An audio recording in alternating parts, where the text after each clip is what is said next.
ಆತ್ಮೀಯ SSLC ವಿದ್ಯಾರ್ಥಿಗಳೇ, ತಮಗೆಲ್ಲರಿಗೂ ನನ್ನ ಈಸಿ ಮ್ಯಾಥ್ಸ್ ಚಾನಲ್ಗೆ ಸ್ವಾಗತ. ಈ ವಿಡಿಯೋದಲ್ಲಿ ನಾನು ಈ ವರ್ಷ ಅಂದರೆ 2026ರ ರಾಜ್ಯ ಮಟ್ಟದ ಪ್ರಿಪರೇಟರಿ ಎಕ್ಸಾಮ್ ಅಂದರೆ ಪೂರ್ವ ಸಿದ್ಧತಾ ಪರೀಕ್ಷೆಯ 1ರ ಗಣಿತದ ಪ್ರಶ್ನೆ ಪತ್ರಿಕೆಯ ಎಲ್ಲ ಪ್ರಶ್ನೆಗಳನ್ನು ಅತ್ಯಂತ ಸುಲಭವಾಗಿ ವಿವರಣಾತ್ಮಕವಾಗಿ ಬಿಡಿಸಲಿದ್ದೇನೆ.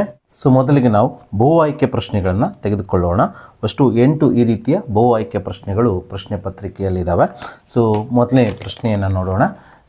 ಎ ಮತ್ತು ಬಿಗಳು ಎರಡು ಸಹ ಅವಿಭಾಜ್ಯಗಳಾದಾಗ ಅವುಗಳ ಲಸಾವು ಅಂತ ಹೇಳಿ ನಮಗೆ ಇಲ್ಲಿ 4 ಉತ್ತರಗಳನ್ನು ಕೊಟ್ಟಿದ್ದಾರೆ. ಮೊದಲನೇ ಆಪ್ಷನ್ ಎದಲ್ಲಿ A into B, option B ಅಲ್ಲಿ 0, ಆಪ್ಷನ್ ಸಿ ಅಲ್ಲಿ a+b, ಹಾಗೆ ಆಪ್ಷನ್ ಡಿ ಅಲ್ಲಿ 1 ಅಂತ ಕೊಟ್ಟಿದ್ದಾರೆ. ನಾವಿಲ್ಲಿ ಸರಿಯಾದ ಉತ್ತರವನ್ನು ಆಯ್ಕೆ ಮಾಡಿಕೊಳ್ಬೇಕು.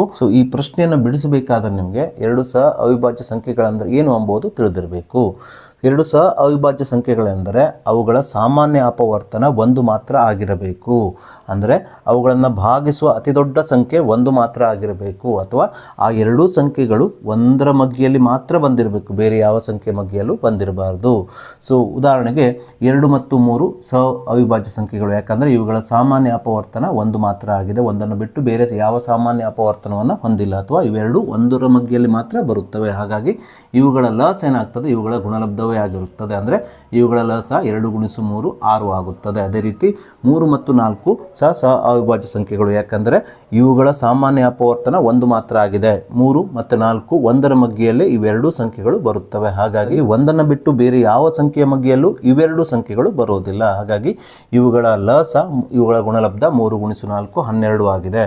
ಜೊತೆಗೆ ಒಂದು ಅಂಶವನ್ನು ನಿಮಗೆ ತಿಳಿಸಬೇಕು, ಅದೇನೆಂದರೆ ಸಹ ಅವಿಭಾಜ್ಯ ಸಂಖ್ಯೆಗಳಂದರೆ ಅವು ಯಾವಾಗಲೂ ಅವಿಭಾಜ್ಯ ಸಂಖ್ಯೆಗಳೇ ಆಗಿರಬೇಕಂತೇನಿಲ್ಲ. ಅವು ಅವಿಭಾಜ್ಯ ಸಂಖ್ಯೆ ಆಗಿರ್ಬೋದು, ಮತ್ತೊಂದು ಸಾಮಾನ್ಯ ಸಂಯುಕ್ತ ಸಂಖ್ಯೆನೂ ಆಗಿರ್ಬೋದು. ನೋಡಿ, 3 ಮತ್ತು 4 3 ಅವಿಭಾಜ್ಯ ಸಂಖ್ಯೆ, 4 ಸಂಯುಕ್ತ ಸಂಖ್ಯೆ. ಇಲ್ಲಿ 2 ಮತ್ತು 3 2 ಅವಿಭಾಜ್ಯ ಸಂಖ್ಯೆಗಳಾಗಿದ್ದಾವೆ. ಇಲ್ಲಿ 12 ಮತ್ತು 7 ಇದೆ, ಇವು ಸಹ ಅವಿಭಾಜ್ಯ ಸಂಖ್ಯೆಗಳು. ಇಲ್ಲಿ 12 ಸಂಯುಕ್ತ ಸಂಖ್ಯೆ ಆಗಿದ್ದರೆ 7 ಅವಿಭಾಜ್ಯ ಸಂಖ್ಯೆ ಆಗಿದೆ. ಇವುಗಳ ಸಾಮಾನ್ಯ ಅಪವರ್ತನ ಏನಿದೆ, 1 ಇದೆ. 1ರ ಮಗ್ಗಿಯಲ್ಲಿ ಮಾತ್ರ 12 ಮತ್ತು 7 ಬರುತ್ತವೆ. ಅಂದರೆ ಎರಡೂ ಸೇರಿ 1ರ ಮಗ್ಗಿಯಲ್ಲಿ ಮಾತ್ರ ಬರ್ತಾ ಇದೆ. ಹಾಗಾಗಿ ಇವು ಸಹ ಅವಿಭಾಜ್ಯ ಸಂಖ್ಯೆಗಳು. ಇವುಗಳ ಲಸ ಅಂದರೆ ಇವುಗಳ ಗುಣಲಬ್ಧ 12 84 ಆಗುತ್ತದೆ. ಅದೇ ರೀತಿಯಲ್ಲಿ ನೋಡ್ಬೋದು 4 ಮತ್ತು 9 ಎರಡೂ ಸಂಯುಕ್ತ ಸಂಖ್ಯೆಗಳೇ, ಆದರೆ ಇವುಗಳ ಸಾಮಾನ್ಯ ಅಪವರ್ತನ ಏನಾಗಿದೆ, 1 ಆಗಿರೋದ್ರಿಂದ ಇವುಗಳ ಲಸ 4 ಮತ್ತು 9ರ ಲಸ ಎಷ್ಟಾಗ್ತದೆ ಅಂದರೆ 36. 4 × 9 36 ಆಗುತ್ತದೆ. ಹಾಗಾಗಿ ಎ ಮತ್ತು ಬಿಗಳು ಎರಡು ಸಹ ಅವಿಭಾಜ್ಯಗಳಾದಾಗ ಅವುಗಳ ಲಸ ಏನಾಗಿರ್ತದೆ ಅಂದರೆ ಇವುಗಳ ಗುಣಲಬ್ಧವೇ ಆಗಿರುತ್ತದೆ. ಅಂದರೆ ಎ ಮತ್ತು ಬಿಗಳನ್ನು ಗುಣಿಸಿದಾಗ ಬರುವಂಥದ್ದೇ ಆಗಿರುತ್ತದೆ. ಹಾಗಾಗಿ ಆಪ್ಷನ್ ಎದಲ್ಲಿ ಎ ಮತ್ತು ಬಿ ಎರಡು ಸಹ ಅವಿಭಾಜ್ಯಗಳ ಲಸ ಎ × ಬಿ ಇರೋದ್ರಿಂದ ಇಲ್ಲಿ ಸರಿಯಾದ ಉತ್ತರ ಆಪ್ಷನ್ ಎ × ಬಿ. ಹಾಗೆ ನಾವೀಗ ಎರಡನೇ ಪ್ರಶ್ನೆಗೆ ಬರೋಣ. ಪ್ರಶ್ನೆ ಈ ರೀತಿಯಾಗಿದೆ. ಎರಡು ರೇಖಾತ್ಮಕ ಸಮೀಕರಣಗಳ ಜೋಡಿಗಳು ಅಸ್ಥಿರ ಜೋಡಿಗಳಾಗಿದ್ದರೆ ಆ ಸಮೀಕರಣಗಳನ್ನು ಪ್ರತಿನಿಧಿಸುವ ರೇಖೆಗಳು ಅಂತ ಹೇಳಿ ನಮಗೆ ಆಪ್ಷನ್ ಎದಲ್ಲಿ ಛೇದಿಸುವ ರೇಖೆಗಳಾಗಿರುತ್ತವೆ, ಲಂಬ ರೇಖೆಗಳು ಆಪ್ಷನ್ ಬಿದಲ್ಲಿ, ಅದೇ ರೀತಿ ಆಪ್ಷನ್ ಸಿದಲ್ಲಿ ಸಮಾಂತರ ರೇಖೆಗಳು, ಆಪ್ಷನ್ ಡಿ ದಲ್ಲಿ ಆಯ್ಕೆಗೊಳ್ಳುವ ರೇಖೆಗಳು ಅಂತ ಕೊಟ್ಟಿದ್ದಾರೆ. ವಿದ್ಯಾರ್ಥಿಗಳೇ, ಎರಡು ರೇಖೆಗಳು ಒಂದನ್ನೊಂದು ಛೇದಿಸಿದರೆ ಅವು ಅನನ್ಯ ಅಥವಾ ಒಂದೇ ಒಂದು ಪರಿಹಾರವನ್ನು ಹೊಂದಿರ್ತದೆ. ಯಾಕಂದ್ರೆ ಒಂದೇ ಬಿಂದುವಿನಲ್ಲಿ ಛೇದಿಸುವುದರಿಂದ ಅವಕ್ಕೆ ಒಂದೇ ಪರಿಹಾರ ಇರುತ್ತದೆ. ಜೊತೆಗೆ ಇವು ಸ್ಥಿರ ರೇಖಾತ್ಮಕ ಜೋಡಿಗಳಾಗಿರುತ್ತವೆ. ಹಾಗೆ ಇವುಗಳು ಪ್ರತಿನಿಧಿಸುವ ರೇಖಾತ್ಮಕ ಸಮೀಕರಣಗಳ ಸಹಗುಣಕಗಳ ಅನುಪಾತವು a1/a2 = b1/b2 ಆಗಿರುತ್ತದೆ. ಹಾಗೆ ಎರಡು ಸಮೀಕರಣಗಳು ಒಂದನ್ನೊಂದು ಆಯ್ಕೆಗೊಂಡಿದ್ದರೆ ಅವುಗಳು ಅಪರಿಮಿತ ಪರಿಹಾರವನ್ನು ಹೊಂದಿರ್ತವೆ. ಯಾಕಂದರೆ ಪ್ರತಿಯೊಂದು ಬಿಂದುವಿನಲ್ಲೂ ಅವಕ್ಕೆ ಪರಿಹಾರ ಇರುತ್ತದೆ. ಹಾಗಾಗಿ ಅಪರಿಮಿತ ಪರಿಹಾರವನ್ನು ಹೊಂದಿರ್ತವೆ. ಜೊತೆಗೆ ಇವು ಅವಲಂಬಿತ ಸ್ಥಿರ ಜೋಡಿಗಳಾಗಿರುತ್ತವೆ. ಅದರ ಜೊತೆಗೆ ಈ ರೇಖೆಗಳು ಪ್ರತಿನಿಧಿಸುವ ಸಮೀಕರಣಗಳ ಸಹಗುಣಕಗಳ ಅನುಪಾತವು a1/a2 = b1/b2 = c1/c2 ಆಗಿರುತ್ತದೆ. ಹಾಗೆ ಎರಡು ರೇಖೆಗಳು ಸಮಾಂತರವಾಗಿದ್ದರೆ ಇಂತಹ ಪ್ರಕರಣಗಳಲ್ಲಿ ಇವುಗಳಿಗೆ ಯಾವುದೇ ಪರಿಹಾರ ಇರುವುದಿಲ್ಲ. ಯಾಕಂದರೆ ಎರಡು ಸೇರೋದೇ ಇಲ್ಲ, ಹಾಗಾಗಿ ಯಾವುದೇ ಪರಿಹಾರ ಇಲ್ಲ. ಇಂಥ ಪ್ರಕರಣಗಳಲ್ಲಿ ಈ ಜೋಡಿ ರೇಖಾತ್ಮಕ ಸಮೀಕರಣಗಳು ಏನಾಗಿರ್ತವೆ ಅಂದರೆ ಅಸ್ಥಿರವಾಗಿರುತ್ತದೆ. ಹಾಗೆ ಈ ಸಮಾಂತರ ಸರಳ ರೇಖೆಗಳನ್ನು ಪ್ರತಿನಿಧಿಸುವ ರೇಖಾತ್ಮಕ ಸಮೀಕರಣಗಳ ಸಹಗುಣಕಗಳ ಅನುಪಾತಗಳು a1/a2 = b1/b2 ≠ c1/c2 ಈ ನಿಬಂಧನೆಗೆ ಒಳಪಟ್ಟಿರುತ್ತದೆ. ಇಷ್ಟು ಅಂಶವನ್ನು ತಿಳಿದುಕೊಂಡ ನಂತರ ಈ ಪ್ರಶ್ನೆಗೆ ನೀವು ಈಗಾಗಲೇ ಉತ್ತರವನ್ನು ಬರೆದಿದ್ದೀರಿ. ಎರಡು ರೇಖಾತ್ಮಕ ಸಮೀಕರಣ ಜೋಡಿಗಳು ಅಸ್ಥಿರ ಜೋಡಿಗಳಾಗಿದ್ದರೆ ಆ ಸಮೀಕರಣಗಳನ್ನು ಪ್ರತಿನಿಧಿಸುವ ರೇಖೆಗಳು ಏನಾಗಿರ್ತವೆ ಅಂದರೆ ಸಮಾಂತರ ರೇಖೆಗಳಾಗಿರುತ್ತವೆ. ಇದು ಆಪ್ಷನ್ ಸಿ ದಲ್ಲಿದೆ. ಹಾಗಾಗಿ ಆಪ್ಷನ್ ಸಿ ಸಮಾಂತರ ರೇಖೆಗಳು ಸರಿಯಾದ ಉತ್ತರ. ಹಾಗೆ ಮೂರನೇ ಪ್ರಶ್ನೆಗೆ ಬರೋಣ. p(x) = 7x⁴ - 2x³ plus 3x² plus x - 3 ಈ ಬಹುಪದೋಕ್ತಿಯ ಮಹತ್ತಮ ಘಾತ ಅಥವಾ ಡಿಗ್ರಿಯು ಅಂತ ಹೇಳಿ ನಮಗೆ ಆಪ್ಷನ್ ಎ ದಲ್ಲಿ 1, ಆಪ್ಷನ್ ಬಿ ದಲ್ಲಿ 4, ಆಪ್ಷನ್ ಸಿ ದಲ್ಲಿ 3 ಹಾಗೆ ಆಪ್ಷನ್ ಡಿ ದಲ್ಲಿ 2 ಉತ್ತರಗಳನ್ನು ಕೊಟ್ಟಿದ್ದಾರೆ. ಸೊ ಯಾವುದೇ ಒಂದು ಬಹುಪದೋಕ್ತಿಯ ಡಿಗ್ರಿ ಅಥವಾ ಮಹತ್ತಮ ಘಾತ ಅಂದರೆ ಆ ಬಹುಪದೋಕ್ತಿಯ ಚರಾಕ್ಷರದ ಅತ್ಯಂತ ದೊಡ್ಡ ಘಾತ ಸೂಚಿಯಾಗಿರುತ್ತದೆ. ಅಂದರೆ ಚರಾಕ್ಷರದ ತಲೆಯ ಮೇಲಿರುವ ಅತ್ಯಂತ ದೊಡ್ಡ ಸಂಖ್ಯೆ ಆಗಿರುತ್ತದೆ. ಇಲ್ಲಿ ಚರಾಕ್ಷರ ಯಾವುದು ಎಕ್ಸ್ ತಲೆಯ ಮೇಲಿರುವ ಅತಿ ದೊಡ್ಡ ಸಂಖ್ಯೆ ಯಾವುದು ಅಥವಾ ಘಾತ ಸೂಚಿ ಯಾವುದು 4. ಹಾಗಾಗಿ ಈ ಬಹುಪದೋಕ್ತಿಯ ಮಹತ್ತಮ ಘಾತ ಅಥವಾ ಡಿಗ್ರಿ ಎಷ್ಟಾಗ್ತದೆ ಅಂದರೆ 4 ಆಗ್ತದೆ. ಇದು ಆಪ್ಷನ್ ಬಿ ದಲ್ಲಿ ನೀಡಿರುವುದರಿಂದ ಇಲ್ಲಿ ಸರಿಯಾದ ಉತ್ತರ ಆಪ್ಷನ್ ಬಿ 4. ಸೊ ಹಾಗೆ ನಾವೀಗ ಮುಂದಿನ ಪ್ರಶ್ನೆಗೆ ಹೋಗೋಣ. 4ನೇ ಪ್ರಶ್ನೆ, ವರ್ಗೀಕೃತ ದತ್ತಾಂಶಗಳಿಗೆ ಮಧ್ಯಾಂಕವನ್ನು ಕಂಡುಹಿಡಿಯಲು ಉಪಯೋಗಿಸುವ ಸೂತ್ರ ಮಧ್ಯಾಂಕ L+N/2 - CF ಸಂಪೂರ್ಣ ಭಾಗಿಸು F ಇಂಟು H. ಇಲ್ಲಿ F ಅಂದರೆ ಆಪ್ಷನ್ ಎ ದಲ್ಲಿ ಮಧ್ಯಾಂಕ ಇರುವ ವರ್ಗಾಂತರದ ಕೆಳಮಿತಿ, ಬಿ ಮಧ್ಯಾಂಕ ಇರುವ ವರ್ಗಾಂತರದ ಆವೃತ್ತಿ, ಸಿ ಸಂಚಿತ ಆವೃತ್ತಿ ಹಾಗೂ ಆಪ್ಷನ್ ಡಿ ದಲ್ಲಿ ವರ್ಗಾಂತರದ ಗಾತ್ರ ಅಂತ ಕೊಟ್ಟಿದ್ದಾರೆ. ಸೊ ಈ ಸೂತ್ರದಲ್ಲಿ ಎಫ್ ಏನನ್ನು ಪ್ರತಿನಿಧಿಸುತ್ತದೆ ಎಂಬುದನ್ನು ನೀಡಿರುವ ಆಯ್ಕೆಗಳಲ್ಲಿರುವಂಥ ಸರಿಯಾದ ಆಯ್ಕೆಯನ್ನು ಆರಿಸಿ ಬರೆಯಬೇಕಾಗ್ತದೆ. ಸೊ ಈ ಸೂತ್ರದಲ್ಲಿ ಎಲ್ ಅಂದರೆ ಮಧ್ಯಾಂಕ ಇರುವ ವರ್ಗಾಂತರದ ಕೆಳಮಿತಿ, ಎನ್ ಅಂದರೆ ಪ್ರಾಪ್ತಾಂಕಗಳ ಸಂಖ್ಯೆ, ಸಿ ಎಫ್ ಎಂದರೆ ಮಧ್ಯಾಂಕ ಇರುವ ವರ್ಗಾಂತರದ ಹಿಂದಿನ ಸಂಚಿತ ಆವೃತ್ತಿ, ಎಫ್ ಅಂದರೆ ಮಧ್ಯಾಂಕ ಇರುವ ವರ್ಗಾಂತರದ ಆವೃತ್ತಿ, ಎಚ್ ಅಂದರೆ ವರ್ಗಾಂತರ ಗಾತ್ರವಾಗಿದೆ. ಸೊ ಇಷ್ಟು ಅಂಶಗಳನ್ನು ತಿಳಿದುಕೊಂಡ ನಂತರ ಈ ಪ್ರಶ್ನೆಗೆ ಉತ್ತರ ಏನಾಗ್ತದೆ ಅಂದರೆ ಎಫ್ ಅಂದರೆ ಇಲ್ಲಿ ಮಧ್ಯಾಂಕ ಇರುವ ವರ್ಗಾಂತರದ ಆವೃತ್ತಿ. ಇದು ಆಪ್ಷನ್ ಬಿ ದಲ್ಲಿ ಇರೋದ್ರಿಂದ ಆಪ್ಷನ್ ಬಿ ಮಧ್ಯಾಂಕ ಇರುವ ವರ್ಗಾಂತರದ ಆವೃತ್ತಿಯಲ್ಲಿ ಸರಿಯಾದ ಉತ್ತರವಾಗಿದೆ. ಹಾಗೆ ನಾವೀಗ ಮುಂದಿನ ಪ್ರಶ್ನೆಯನ್ನು ತೆಗೆದುಕೊಳ್ಳೋಣ. ಕೆಳಗಿನವುಗಳಲ್ಲಿ ಯಾವುದು ಒಂದು ಘಟನೆಯ ಸಂಭವನೀಯತೆ ಆಗಿರಬಹುದು ಅಂದ್ಕೊಂಡು ನಮಗೆ 4 ಆಪ್ಷನ್ಗಳಲ್ಲಿ 4 ಉತ್ತರಗಳನ್ನು ಕೊಟ್ಟಿದ್ದಾರೆ. ಆಪ್ಷನ್ ಎ ದಲ್ಲಿ -5, ಆಪ್ಷನ್ ಬಿ ದಲ್ಲಿ 1/5, ಆಪ್ಷನ್ ಸಿ ದಲ್ಲಿ 1.5 ಹಾಗೆ ಆಪ್ಷನ್ ಡಿ ದಲ್ಲಿ 5/2 ಅಂತ ಕೊಟ್ಟಿದ್ದಾರೆ. ಸೊ ವಿದ್ಯಾರ್ಥಿಗಳೇ, ಯಾವುದೇ ಒಂದು ಘಟನೆ ಇ ಯ ಸಂಭವನೀಯತೆ ಪಿ ಆಫ್ ಇ ಯು 0ಕ್ಕಿಂತ ಜಾಸ್ತಿ ಅಥವಾ 0ಗೆ ಸಮನಾಗಿದ್ದು 1ಕ್ಕಿಂತ ಕಡಿಮೆ ಅಥವಾ 1ಕ್ಕೆ ಸಮನಾಗಿರುತ್ತದೆ. ಅಂದರೆ ಯಾವುದೇ ಒಂದು ಘಟನೆಯ ಸಂಭವನೀಯತೆ 0 ಆಗಿರ್ಬೋದು ಅಥವಾ 0ಕ್ಕಿಂತ ಜಾಸ್ತಿ ಇರ್ಬೋದು, 1 ಆಗಿರ್ಬೋದು ಅಥವಾ 1ಕ್ಕಿಂತ ಕಡಿಮೆ ಆಗಿರ್ಬೋದು. ಹಾಗಾದರೆ ಇಲ್ಲಿ ನಮಗೆ ನೀಡಿರುವ ಈ ಆಪ್ಷನ್ಸ್ಗಳಲ್ಲಿ ಆಯ್ಕೆಗಳಲ್ಲಿ ಯಾವುದು ಈ ನಿಬಂಧನೆಗಳನ್ನು ತೃಪ್ತಿಪಡಿಸ್ತದೆ ಎಂಬುದನ್ನು ನೋಡೋಣ. ಇಲ್ಲಿ ನಮ್ಗೆ ಆಪ್ಷನ್ ಎ ದಲ್ಲಿ -5 ಅಂತ ಕೊಟ್ಟಿದ್ದಾರೆ. ಯಾವುದೇ ಒಂದು ಘಟನೆಯ ಸಂಭವನೀಯತೆ ಯಾವಾಗಲೂ ಋಣ ಸಂಖ್ಯೆ ಆಗಿರುವುದಿಲ್ಲ, ಹಾಗಾಗಿ ಇದು ತಪ್ಪಾದ ಆಯ್ಕೆ. ಅದೇ ರೀತಿ ಆಪ್ಷನ್ ಸಿ ದಲ್ಲಿ ನಮಗೆ 1.5 ಅಂತ ಕೊಟ್ಟಿದ್ದಾರೆ.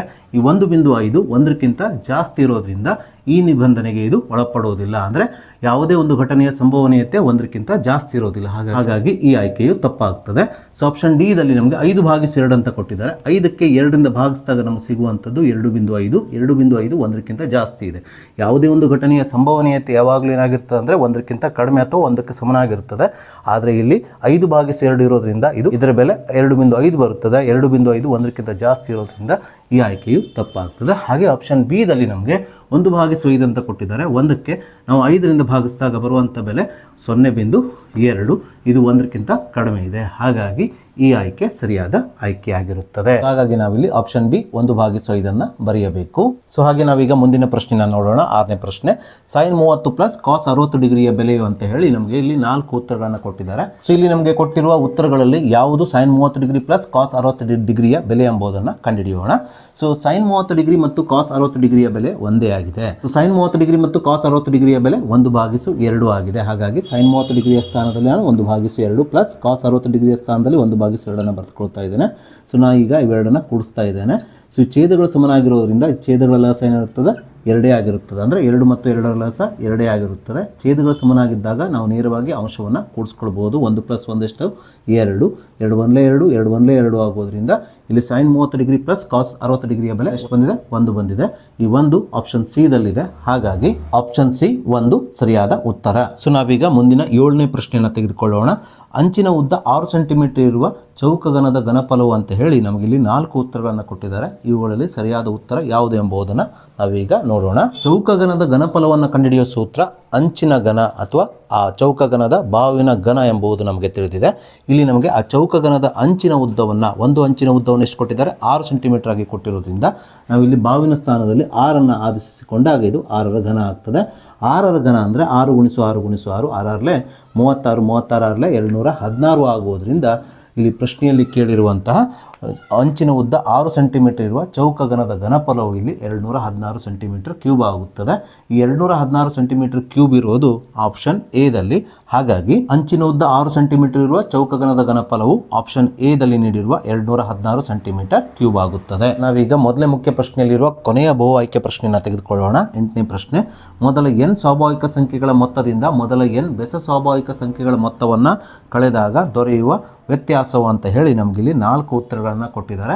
ಇವುಗಳಲ್ಲಿ ಸರಿಯಾದ ಉತ್ತರ ಯಾವುದು ಎಂಬುದನ್ನು ನಾವೀಗ ಕಂಡುಹಿಡಿಯಬೇಕಾಗಿದೆ. ಸೊ ವಿದ್ಯಾರ್ಥಿಗಳೇ, ಮೊದಲ n ಸಮಸ್ವಾಭಾವಿಕ ಸಂಖ್ಯೆಗಳ ಮೊತ್ತ ಅಂದರೆ ಅದು n × n+1 ಆಗಿದೆ. ಅದೇ ರೀತಿ ಮೊದಲ n ಬೆಸ ಸ್ವಾಭಾವಿಕ ಸಂಖ್ಯೆಗಳ ಮೊತ್ತ ಅಂದರೆ ಅದು n² ಆಗಿದೆ. ಸೊ ಪ್ರಶ್ನೆಯಲ್ಲಿ ನಮಗೆ ಮೊದಲ n ಸಮಸ್ವಾಭಾವಿಕ ಸಂಖ್ಯೆಗಳ ಮೊತ್ತದಿಂದ ಅಂದರೆ n × n+1 ರಿಂದ ಮೊದಲ n ಬೆಸ ಸ್ವಾಭಾವಿಕ ಸಂಖ್ಯೆಗಳ ಮೊತ್ತ ಅಂದರೆ n² ಅನ್ನು ಕಳೆದಾಗ ಎಷ್ಟು ಉತ್ತರ ಬರ್ತದೆ ಅಂತ ಕೇಳಿದ್ದಾರೆ. ಹಾಗಾಗಿ ನಾನಿಲ್ಲಿ ಮೊದಲ n ಸಮಸ್ವಾಭಾವಿಕ ಸಂಖ್ಯೆಗಳ ಮೊತ್ತ n × n+1 ಮೈನಸ್ ಮೊದಲ n ಬೆಸ ಸ್ವಾಭಾವಿಕ ಸಂಖ್ಯೆಗಳ ಮೊತ್ತ n² ಅನ್ನು ಬರೆದುಕೊಂಡಿದ್ದೇನೆ. ಇದನ್ನು ಸಂಕ್ಷೇಪಿಸಿದಾಗ ಎಷ್ಟು ಉತ್ತರ ಬರ್ತದೆ ನೋಡ್ರಿ, ಅದೇ ಉತ್ತರ ಮೊದಲ n ಸಮಸ್ವಾಭಾವಿಕ ಸಂಖ್ಯೆಗಳ ಮೊತ್ತ ಹಾಗೆ ಮೊದಲ n ಬೆಸ ಸ್ವಾಭಾವಿಕ ಸಂಖ್ಯೆಗಳ ಮೊತ್ತದ ವ್ಯತ್ಯಾಸ ಆಗಿರ್ತದೆ. ನಾವೀಗ ಇದನ್ನು ಸಂಕ್ಷೇಪಿಸೋಣ. ಸೊ n ಇಂದ n+1 ಗುಣಿಸ್ಕೊಳ್ಳೋಣ. n × n ಅಂದರೆ n² ಆಗ್ತದೆ. n ಇಂದ 1 ಗುಣಿಸ್ಕೊಳ್ಳೋಣ. Plus into plus plus n × 1 ಅಂದರೆ n ಆಗ್ತದೆ. ಈ ಮೈನಸ್ n² ಅನ್ನು ಇದ್ದ ಹಾಗೆ ಬರೆದುಕೊಳ್ಳೋಣ. -n² ಪ್ಲಸ್ n² ಕ್ಯಾನ್ಸಲ್ ಆಗ್ತದೆ. ಏನು ಉಳಿಯುತ್ತದೆ? n ಮಾತ್ರ ಉಳಿಯುತ್ತದೆ. ಆದ್ದರಿಂದ ಪ್ರಶ್ನೆಯಲ್ಲಿ ಕೇಳಿರುವ ಮೊದಲ n ಸ್ವಾಭಾವಿಕ ಸಂಖ್ಯೆಗಳ ಮೊತ್ತ n × n+1 ರಿಂದ ಮೊದಲ n ಬೆಸ ಸ್ವಾಭಾವಿಕ ಸಂಖ್ಯೆಗಳ ಮೊತ್ತ n² ಅನ್ನು ಕಳೆದಾಗ ಬರುವ ಉತ್ತರ ಎಷ್ಟು? n ಮಾತ್ರ.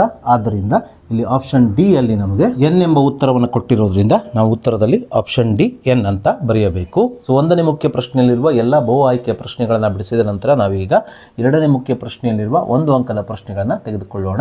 ಈ ರೀತಿಯ 1 ಅಂಕದ 8 ಪ್ರಶ್ನೆಗಳಿದ್ದಾವೆ.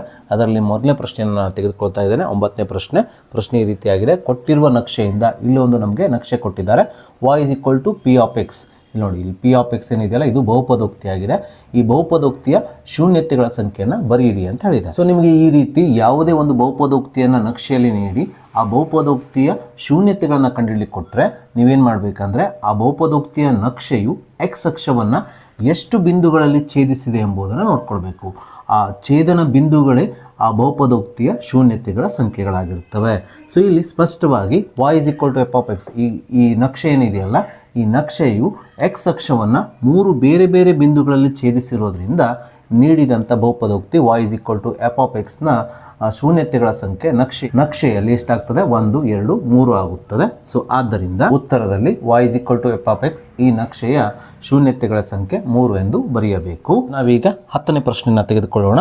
ಮೂಲ ಬಿಂದುವಿನಿಂದ p a, b ಬಿಂದುವಿಗಿರುವ ದೂರವನ್ನು ಬರೆಯಿರಿ ಅಂತ ಪ್ರಶ್ನೆಯಲ್ಲಿ ಕೇಳಿದ್ದಾರೆ. ಸೊ ಮೂಲ ಬಿಂದುವಿನಿಂದ ಯಾವುದೇ ಒಂದು ಬಿಂದುವಿಗಿರುವ ದೂರ d = ವರ್ಗಮೂಲ ಆ ಬಿಂದುವಿನ x ಮತ್ತು y ನಿರ್ದೇಶಾಂಕಗಳ ವರ್ಗಗಳ ಮೊತ್ತವಾಗಿರುತ್ತದೆ. ಹಾಗಾಗಿ ಮೂಲ ಬಿಂದುವಿನಿಂದ p a, b ಬಿಂದುವಿಗಿರುವ ದೂರ d = ವರ್ಗಮೂಲ a² + b² ಆಗುತ್ತದೆ. ಸಪೋಸ್ ನಿಮಗೆ ಮೂಲ ಬಿಂದುವಿನಿಂದ p x, y ಬಿಂದುವಿಗಿರುವ ದೂರವನ್ನು ಕಂಡುಹಿಡಿಯಲಿಕ್ಕೆ ಹೇಳಿದ್ರೆ ನೀವು d = ವರ್ಗಮೂಲ x² + y² ಅಂತ ಬರೆಯಬೇಕು. ಸೊ ಹಾಗೆ ನಾವೀಗ 11ನೇ ಪ್ರಶ್ನೆಯನ್ನು ತೆಗೆದುಕೊಳ್ಳೋಣ. ಚಿತ್ರದಲ್ಲಿ ಇಲ್ಲಿ ನಮಗೆ 2 ತ್ರಿಭುಜಗಳ ಚಿತ್ರಗಳನ್ನು ಕೊಟ್ಟಿದ್ದಾರೆ. ತ್ರಿಭುಜ ABCಯ AB ಬಾಹುವಿಗೆ ಅನುರೂಪವಾದ ತ್ರಿಭುಜ PQRನ ಬಾಹುವನ್ನು ಬರೆಯಿರಿ ಅಂತ ಕೊಟ್ಟಿದ್ದಾರೆ.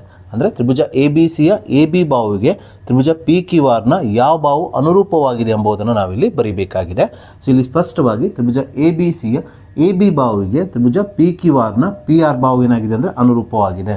ನೀವು ನೋಡ್ಬೋದು ABಯಲ್ಲಿ ಬಿ ಅಂತ್ಯ ಬಿಂದುವಿನಲ್ಲಿ ಏನಿದೆ ಅಂದರೆ 80 ಡಿಗ್ರಿ ಇದೆ. ಅದೇ ರೀತಿ PR P ಬಿಂದುವಿನಲ್ಲಿ 80 ಡಿಗ್ರಿ ಇರೋದ್ರಿಂದ ಇವೆರಡು ಅನುರೂಪ ಬಾಹುಗಳಾಗ್ತವೆ. ಅಥವಾ ತ್ರಿಭುಜದ 3 ಒಳಕೋನಗಳ ಮೊತ್ತವನ್ನು ಕಂಡುಹಿಡಿದು ಸಹ ನೀವು ಅನುರೂಪ ಬಾಹುಗಳನ್ನು ಬರೀಬಹುದು. ತ್ರಿಭುಜ 3 ಒಳಕೋನಗಳ ಮೊತ್ತ ಎಷ್ಟಾಗ್ತದೆ ಅಂದರೆ 180 ಡಿಗ್ರಿ ಇರೋದ್ರಿಂದ ಇಲ್ಲಿ 80 ಡಿಗ್ರಿ ಪ್ಲಸ್ 60 ಡಿಗ್ರಿ 140 ಡಿಗ್ರಿ.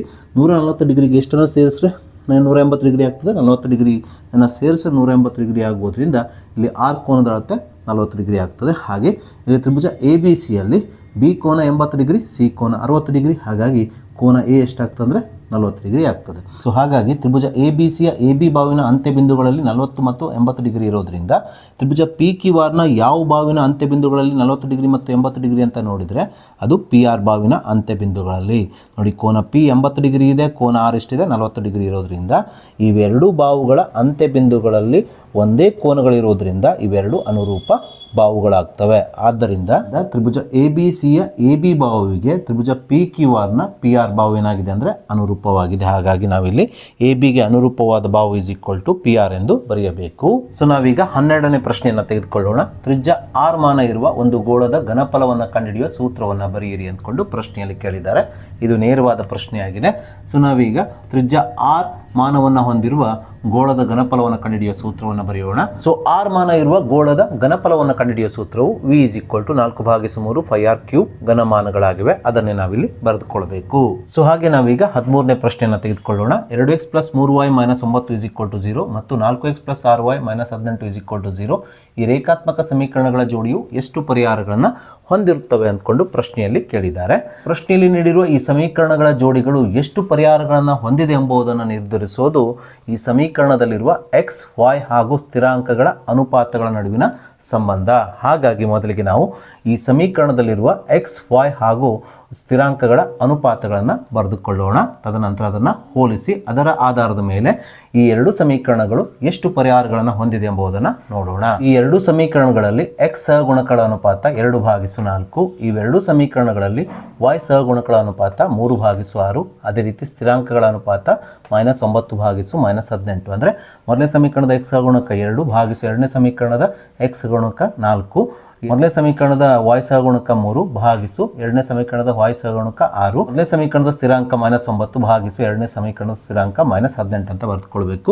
ನಾವೀಗ ಇದನ್ನು ಸಂಕ್ಷೇಪಿಸಬೇಕು. 2 1 2 2 2 4 3 1 3 3 2 6 9 1 9 9 2 18 ಮೈನಸ್ ಅಪಾನ್ ಮೈನಸ್ ಏನಾಗ್ತದೆ ಪ್ಲಸ್ ಆಗೋದ್ರಿಂದ ಈ ಮೂರು ಅನುಪಾತಗಳು ಏನಾಗಿದ್ದಾವೆ ಅಂದ್ರೆ ಸಮನಾಗಿದ್ದಾವೆ. ಈ ಮೂರು ಅನುಪಾತಗಳು ಎಷ್ಟು ಬಂದಿದ್ದಾವೆ? 1/2 ಬಂದಿದ್ದಾವೆ. ಸೊ ವಿದ್ಯಾರ್ಥಿಗಳೇ, ನೀಡಿರುವ ಜೋಡಿ ಸಮೀಕರಣಗಳಲ್ಲಿ x, y ಹಾಗೂ ಸ್ಥಿರಾಂಕಗಳ ಅನುಪಾತಗಳ ಬೆಲೆಗಳು ಸಮನಾಗಿದ್ದರೆ, ಅಂದರೆ ಮೂರು ಅನುಪಾತಗಳ ಬೆಲೆಗಳು ಸಮನಾಗಿದ್ದರೆ ಆಗ ಕೊಟ್ಟಂಥ ಜೋಡಿ ಸಮೀಕರಣಗಳು ಅಪರಿಮಿತ ಪರಿಹಾರಗಳನ್ನು ಹೊಂದಿರುತ್ತದೆ ಎಂಬುದು ನಮಗೆ ತಿಳಿದಿದೆ.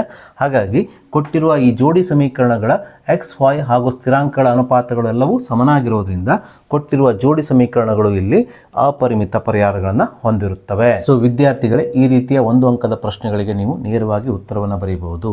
ಇದನ್ನು ನೀವು ಕಚ್ಚಾ ಕಾರ್ಯದಲ್ಲಿ ಮಾಡಬಹುದು ಅಥವಾ ನೇರವಾಗಿ ಇಲ್ಲಿಯೇ ಭಾಗಿಸಿಕೊಂಡು ಅನುಪಾತಗಳನ್ನು ನೋಡ್ಬೋದು. ನೋಡಿ, 2 1 2 2 2 4 3 1 3 3 2 6 9 1 9 9 2 18 ಆಗೋದ್ರಿಂದ ಈ ಮೂರು ಅನುಪಾತಗಳು ಸಮನಾಗಿರೋದ್ರಿಂದ ನೇರವಾಗಿ ಈ ಸಮೀಕರಣಗಳು ಅಪರಿಮಿತ ಪರಿಹಾರಗಳನ್ನು ಹೊಂದಿದೆ ಎಂಬುದನ್ನು ಬರೆಯಬಹುದು. ಸೊ ನಾವೀಗ 14ನೇ ಪ್ರಶ್ನೆಯನ್ನು ತೆಗೆದುಕೊಳ್ಳೋಣ. 2x ವರ್ಗ = 3x - 5 ಈ ವರ್ಗ ಸಮೀಕರಣವನ್ನು ಆದರ್ಶ ರೂಪದಲ್ಲಿ ಬರೆಯಿರಿ ಅಂದ್ಕೊಂಡು ಪ್ರಶ್ನೆಯನ್ನು ಕೊಟ್ಟಿದ್ದಾರೆ. ವರ್ಗ ಸಮೀಕರಣದ ಆದರ್ಶ ರೂಪವು ax ವರ್ಗ + bx + c = 0 ಎಂಬುದು ನಮಗೆ ತಿಳಿದಿದೆ.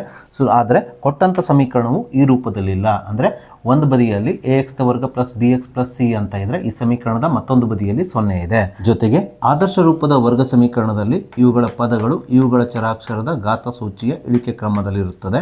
2 1 0 ಈ ರೀತಿಯಾಗಿ ಇರುತ್ತದೆ.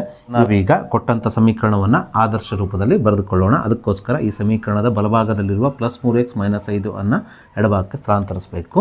ಸೊ ಈ ಸಮೀಕರಣದ ಎಡಭಾಗದಲ್ಲಿರುವ 2x ವರ್ಗವನ್ನು ಇದ್ದ ಹಾಗೆ ಬರೆದುಕೊಂಡಿದ್ದೇನೆ. +3x ಅನ್ನು ಎಡಭಾಗಕ್ಕೆ ತಂದಾಗ -3x ಆಗ್ತದೆ. -5 ಎಡಭಾಗಕ್ಕೆ ಬಂದಾಗ +5 ಆಗುತ್ತದೆ. ಇವೆರಡು ಪದಗಳು ಈ ಸಮೀಕರಣದ ಎಡಭಾಗಕ್ಕೆ ಬಂದಿರೋದ್ರಿಂದ ಈ ಸಮೀಕರಣದ ಬಲಭಾಗ ಏನಾಗ್ತದೆ? 0 ಆಗ್ತದೆ. ಸೊ ಹಾಗಾಗಿ ಈ ಕೊಟ್ಟಂತ ಸಮೀಕರಣದ ಆದರ್ಶ ರೂಪವು ಇಲ್ಲಿ 2x ವರ್ಗ -3x + 5 = 0 ಆಗುತ್ತದೆ. ಸೊ ಹಾಗೆ ನಾವೀಗ 15ನೇ ಪ್ರಶ್ನೆಯನ್ನು ತೆಗೆದುಕೊಳ್ಳೋಣ. ಒಂದು ಸಮಾಂತರ ಶ್ರೇಣಿಯ 3ನೇ ಪದ 13 ಮತ್ತು 2ನೇ ಪದ 8 ಆದರೆ ಶ್ರೇಣಿಯ ಮೊದಲನೇ ಪದವನ್ನು ಕಂಡುಹಿಡಿಯಿರಿ ಅಂದ್ಕೊಂಡು ಪ್ರಶ್ನೆಯಲ್ಲಿ ಕೇಳಿದ್ದಾರೆ.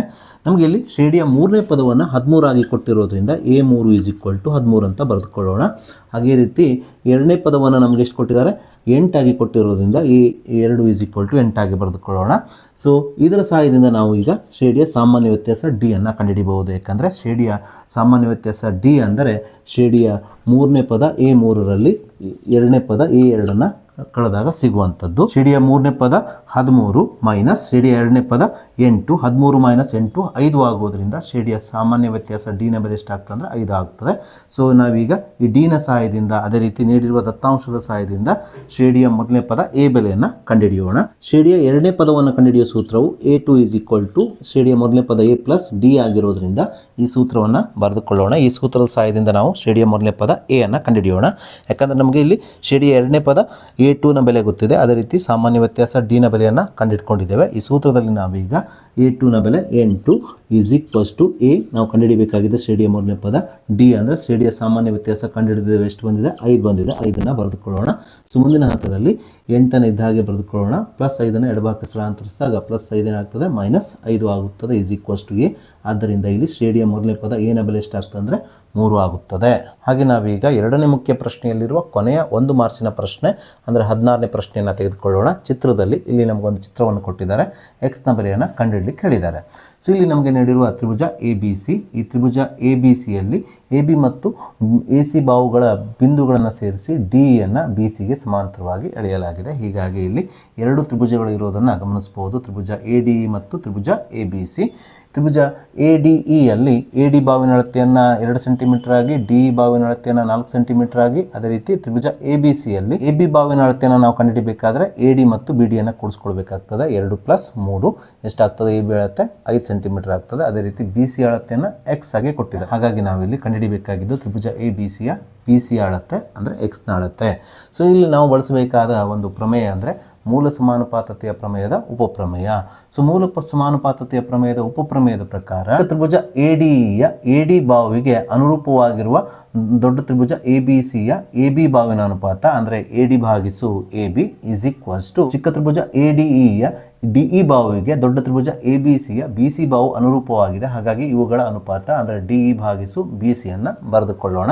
ಸೊ ಮುಂದಿನ ಹಂತದಲ್ಲಿ AD ಅಳತೆಯನ್ನು ನಮಗೆ 2 ಸೆಂಟಿಮೀಟರ್ ಆಗಿ ಕೊಟ್ಟಿರೋದ್ರಿಂದ ADಯ ಸ್ಥಾನದಲ್ಲಿ 2ಅನ್ನು ಬರೆದುಕೊಳ್ಳೋಣ, ಭಾಗಿಸು AB ಅಳತೆ ಅಂದರೆ AD ಮತ್ತು BDಯನ್ನು ಸೇರಿಸಿದಾಗ ಬರುವಂಥದ್ದಿಷ್ಟು 5 ಸೆಂಟಿಮೀಟರ್, 5ಅನ್ನು ಬರೆದುಕೊಳ್ಳೋಣ = DE ಅಳತೆ ಎಷ್ಟಿದೆ? 4 ಇದೆ, ಭಾಗಿಸು BC X ಇದೆ, X ಇದನ್ನು ಕಂಡುಹಿಡಿಬೇಕು, ಛೇದದಲ್ಲಿ ಬರೆದುಕೊಳ್ಳೋಣ. ಸೊ ಮುಂದಿನ ಹಂತದಲ್ಲಿ ಇದನ್ನು ಓರೆ ಗುಣಾಕಾರ ಮಾಡಿ ಸಂಕ್ಷೇಪಿಸಬೇಕು. X ಅನ್ನು ಎಡಭಾಗಕ್ಕೆ ತಂದಾಗ ಇದು ಅಂಶಕ್ಕೆ ಬಂದು X ಆಗುತ್ತದೆ. ಅದೇ ರೀತಿ 2/5 ನೇರವಾಗಿ ನಾವು ಬಲಭಾಗಕ್ಕೆ ತೆಗೆದುಕೊಂಡು ಹೋದಾಗ ಇದು ವೃತ್ಕ್ರಮವಾಗಿ ಈ ಬಲಭಾಗಕ್ಕೆ ಹೋಗಿ 4ಕ್ಕೆ ಗುಣಿಸಲ್ಪಡುತ್ತದೆ. ಅಂದರೆ ಛೇದದಲ್ಲಿರುವ 5 ಅಂಶಕ್ಕೆ ಹೋಗುತ್ತದೆ, ಭಾಗಿಸು ಅಂಶದಲ್ಲಿರುವ 2 ಏನಾಗ್ತದೆ? ಛೇದದಲ್ಲಿ ಬರುತ್ತದೆ. ಅಂದರೆ ಇದು ವೃತ್ಕ್ರಮವಾಗಿ 4ಕ್ಕೆ ಗುಣಿಸಲ್ಪಟ್ಟು ಇದರ ಬಲಭಾಗವು 4 × 5/2 ಆಗುತ್ತದೆ. ಇದನ್ನು ನಾವೀಗ ಸಂಕ್ಷೇಪಿಸೋಣ. 2 × 2 2 × 4 ಆಗುತ್ತದೆ. ಆದ್ದರಿಂದ ಇಲ್ಲಿ Xನ ಬೆಲೆಯು 2 × 5 10 ಸೆಂಟಿಮೀಟರ್ ಆಗುತ್ತದೆ. ಎರಡನೇ ಮುಖ್ಯ ಪ್ರಶ್ನೆಯ ಎಲ್ಲ ಪ್ರಶ್ನೆಗಳನ್ನು ಬಿಡಿಸಿದ ನಂತರ ನಾವೀಗ ಮೂರನೇ ಮುಖ್ಯ ಪ್ರಶ್ನೆಗೆ ಹೋಗೋಣ. ಮೂರನೇ ಮುಖ್ಯ ಪ್ರಶ್ನೆಯಲ್ಲಿ ಒಟ್ಟು 8 ಪ್ರಶ್ನೆಗಳಿರುತ್ತವೆ. ಪ್ರತಿಯೊಂದು ಪ್ರಶ್ನೆಗೂ 2 ಮಾರ್ಕ್ಸ್ಗಳನ್ನು ನೀಡಲಾಗಿರುತ್ತದೆ. ಸೊ ಒಟ್ಟು 16 ಮಾರ್ಕ್ಸಿನ ಪ್ರಶ್ನೆಗಳಿರುತ್ತವೆ. ಅದರಲ್ಲಿ ಮೊದಲನೇ ಪ್ರಶ್ನೆ 17ನೇ ಪ್ರಶ್ನೆಯನ್ನು ನಾನು ಇಲ್ಲಿ ತೆಗೆದುಕೊಂಡಿದ್ದೇನೆ. 17ನೇ ಪ್ರಶ್ನೆ ಈ ರೀತಿಯಾಗಿದೆ: 3 + ವರ್ಗಮೂಲ 5 ಒಂದು ಅಭಾಗಲಬ್ಧ ಸಂಖ್ಯೆ ಎಂದು ಸಾಧಿಸಿ ಅಂದ್ಕೊಂಡು ಪ್ರಶ್ನೆಯಲ್ಲಿ ಕೇಳಿದ್ದಾರೆ. ಸೊ ಇಲ್ಲಿ ನಿಮಗೆ ಯಾವುದಾದ್ರೂ ಒಂದು ಸಂಖ್ಯೆಯನ್ನು ನೀಡಿ ಅದನ್ನು ಅಭಾಗಲಬ್ಧ ಸಂಖ್ಯೆ ಎಂದು ಸಾಧಿಸಿ ಎಂಬ ಪ್ರಶ್ನೆಗಳು ಈ ವರ್ಷದ ವಾರ್ಷಿಕ ಪರೀಕ್ಷೆಯಲ್ಲಿ ಖಂಡಿತವಾಗಿ ಬಂದೇ ಬರುತ್ತದೆ. ಹಾಗೆ ಈ ರೀತಿಯ ಪ್ರಶ್ನೆಗಳನ್ನು ನೀವು ಅತ್ಯಂತ ಸುಲಭವಾಗಿ ಬಿಡಿಸ್ಬೋದು. ಅದಕ್ಕೆ ನೀವು ಕೆಲವು ಹಂತಗಳನ್ನು ಬಾಯ್ಪಾಟಾಗಿ ಇಟ್ಕೊಳ್ಬೇಕು. ಇಲ್ಲಿ ನಿಮಗೆ ಯಾವುದೇ ಒಂದು ಸಂಖ್ಯೆ ನೀಡಿದ್ರೂ ಸಹ ಆ ಹಂತಗಳು ನಿಮಗೆ ಬಾಯ್ಪಟ್ಟಿದ್ರೆ ನೀವು ಈ ರೀತಿಯ ಪ್ರಶ್ನೆಗಳನ್ನು ಸುಲಭವಾಗಿ ಬಿಡಿಸಬಹುದು. ಆ ಹಂತಗಳು ಯಾವುದಾದ್ರು ಎಂಬುದನ್ನು ಈಗ ನಾವು ನೋಡೋಣ. ಸೊ ಆ ಹಂತಗಳನ್ನು ನಾನು ಇಲ್ಲಿ ಬರೆದುಕೊಂಡಿದ್ದೇನೆ ನೋಡ್ರಿ. ಇಲ್ಲಿ ಡ್ಯಾಶ್ ಅನ್ನು ಬಿಟ್ಕೊಂಡು ಉಳಿದೆಲ್ಲ ಹಂತಗಳಾಗಲಿ ಹೇಳಿಕೆಗಳಾಗಲಿ ಎಲ್ಲವೂ ಈ ರೀತಿಯ ಸಮಸ್ಯೆಗಳಿಗೆ ಸಾಮಾನ್ಯವಾಗಿದೆ. ಇದನ್ನೇ ನೀವು ಈ ರೀತಿಯ ಸಮಸ್ಯೆಗಳಿಗೆ ಬರೀಬೇಕು. ಸೊ ಮೊದಲೇ ಹಂತದಲ್ಲಿ ಏನು ಬರೀಬೇಕಂದ್ರೆ ಡ್ಯಾಶ್ ಒಂದು ಭಾಗಲಬ್ಧ ಸಂಖ್ಯೆ ಆಗಿರಲಿ. ಕೊಟ್ಟಂಥ ಯಾವ ಸಂಖ್ಯೆ ಇರ್ತದಲ್ಲ, ಇಲ್ಲೊಂದು ಸಂಖ್ಯೆ ಇರ್ತದಲ್ಲ, ಅದನ್ನು ಇಲ್ಲಿ ಬರೆದು ಒಂದು ಭಾಗಲಬ್ಧ ಸಂಖ್ಯೆ ಆಗಲಿ ಅಂತ ಬರೆದುಕೊಳ್ಬೇಕು. ಇಲ್ಲಿ 3 + ವರ್ಗಮೂಲ 5 ಅಂತ ಇದೆ. ಒಂದು ವೇಳೆ ನಿಮಗೆ 2 + ವರ್ಗಮೂಲ 7 ಅಂತ ಕೊಡ್ಬೋದು. ಅದನ್ನು ಇಲ್ಲಿ ಬರೆದು ಒಂದು ಭಾಗಲಬ್ಧ ಸಂಖ್ಯೆ ಆಗಿರಲಿ. ಇದನ್ನು ಎಲ್ಲದಕ್ಕೂ ಫಿಕ್ಸ್ ಆಗಿರ್ತದೆ.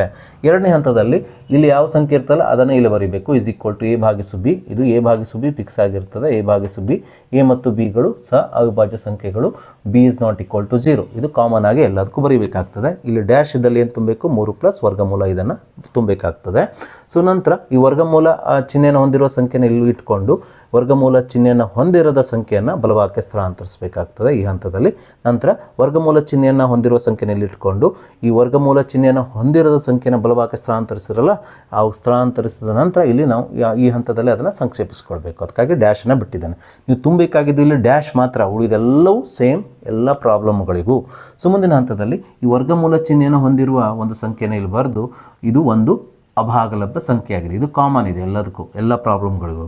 ಆದರೆ ಇದಕ್ಕೆ ಸಮನಾಗಿರುವ ಇಲ್ಲೊಂದು ಸಂಖ್ಯೆ ಬಂದಿರ್ತಾರಲ್ಲ, ಇಲ್ಲಿ ಅದನ್ನು ಇಲ್ಲಿ ಬರೆದು ಒಂದು ಭಾಗಲಬ್ಧ ಸಂಖ್ಯೆ ಆಗಿದೆ ಅಂತ ಬರೀಬೇಕು. ನೋಡಿ, ಇಲ್ಲಿ ಅಭಾಗಲಬ್ಧ ಸಂಖ್ಯೆ ಇದೆ, ಇಲ್ಲಿ ಭಾಗಲಬ್ಧ ಸಂಖ್ಯೆ ಇದೆ. ಅಭಾಗಲಬ್ಧ ಸಂಖ್ಯೆ ಮತ್ತು ಭಾಗಲಬ್ಧ ಸಂಖ್ಯೆಗಳು ಏನಾಗಿದ್ದಾವೆ? ಸಮನಾಗಿದೆ ಅಂತ ಕೊಟ್ಟಿದ್ದಾರೆ. ಆದರೆ ಇದು ತಪ್ಪಾಗ್ತದೆ. ಆದ್ದರಿಂದ ಇದು ಅಸಾಧ್ಯ. ಯಾಕಂದರೆ ಅಭಾಗಲಬ್ಧ ಸಂಖ್ಯೆ ಭಾಗಲಬ್ಧ ಸಂಖ್ಯೆಗೆ ಸಮನಾಗಿರೋದಿಲ್ಲ. ಹಾಗಾಗಿ ನಾವಿಲ್ಲಿ ಇದು ನಮ್ಮ ಊಹೆಗೆ ವಿರುದ್ಧವಾಗಿದೆ. ನಾವೇನು ಊಹೆ ಮಾಡ್ಕೊಂಡಿದ್ವಿ? ಕೊಟ್ಟಂಥ ಸಂಖ್ಯೆ ಒಂದು ಭಾಗಲಬ್ಧ ಸಂಖ್ಯೆ ಆಗಿದೆ ಎಂಬುದನ್ನು ಊಹೆ ಮಾಡ್ಕೊಂಡಿದ್ವಿ. ಆದರೆ ಇಲ್ಲಿ ಕೊಟ್ಟಂಥ ಸಂಖ್ಯೆ ಒಂದು ಅಭಾಗಲಬ್ಧ ಸಂಖ್ಯೆಗೆ ಸಮನಾಗಿದೆ. ಹಾಗಾಗಿ ಇದು ನಮ್ಮ ಊಹೆಗೆ ವಿರುದ್ಧವಾಗಿದೆ ಎಂಬುದನ್ನು ಬರೆದುಕೊಳ್ಬೇಕು. ಇದು ಎಲ್ಲದಕ್ಕೂ ಕಾಮನ್ ಅಂತ ಹೇಳಿದ್ನಲ್ಲ.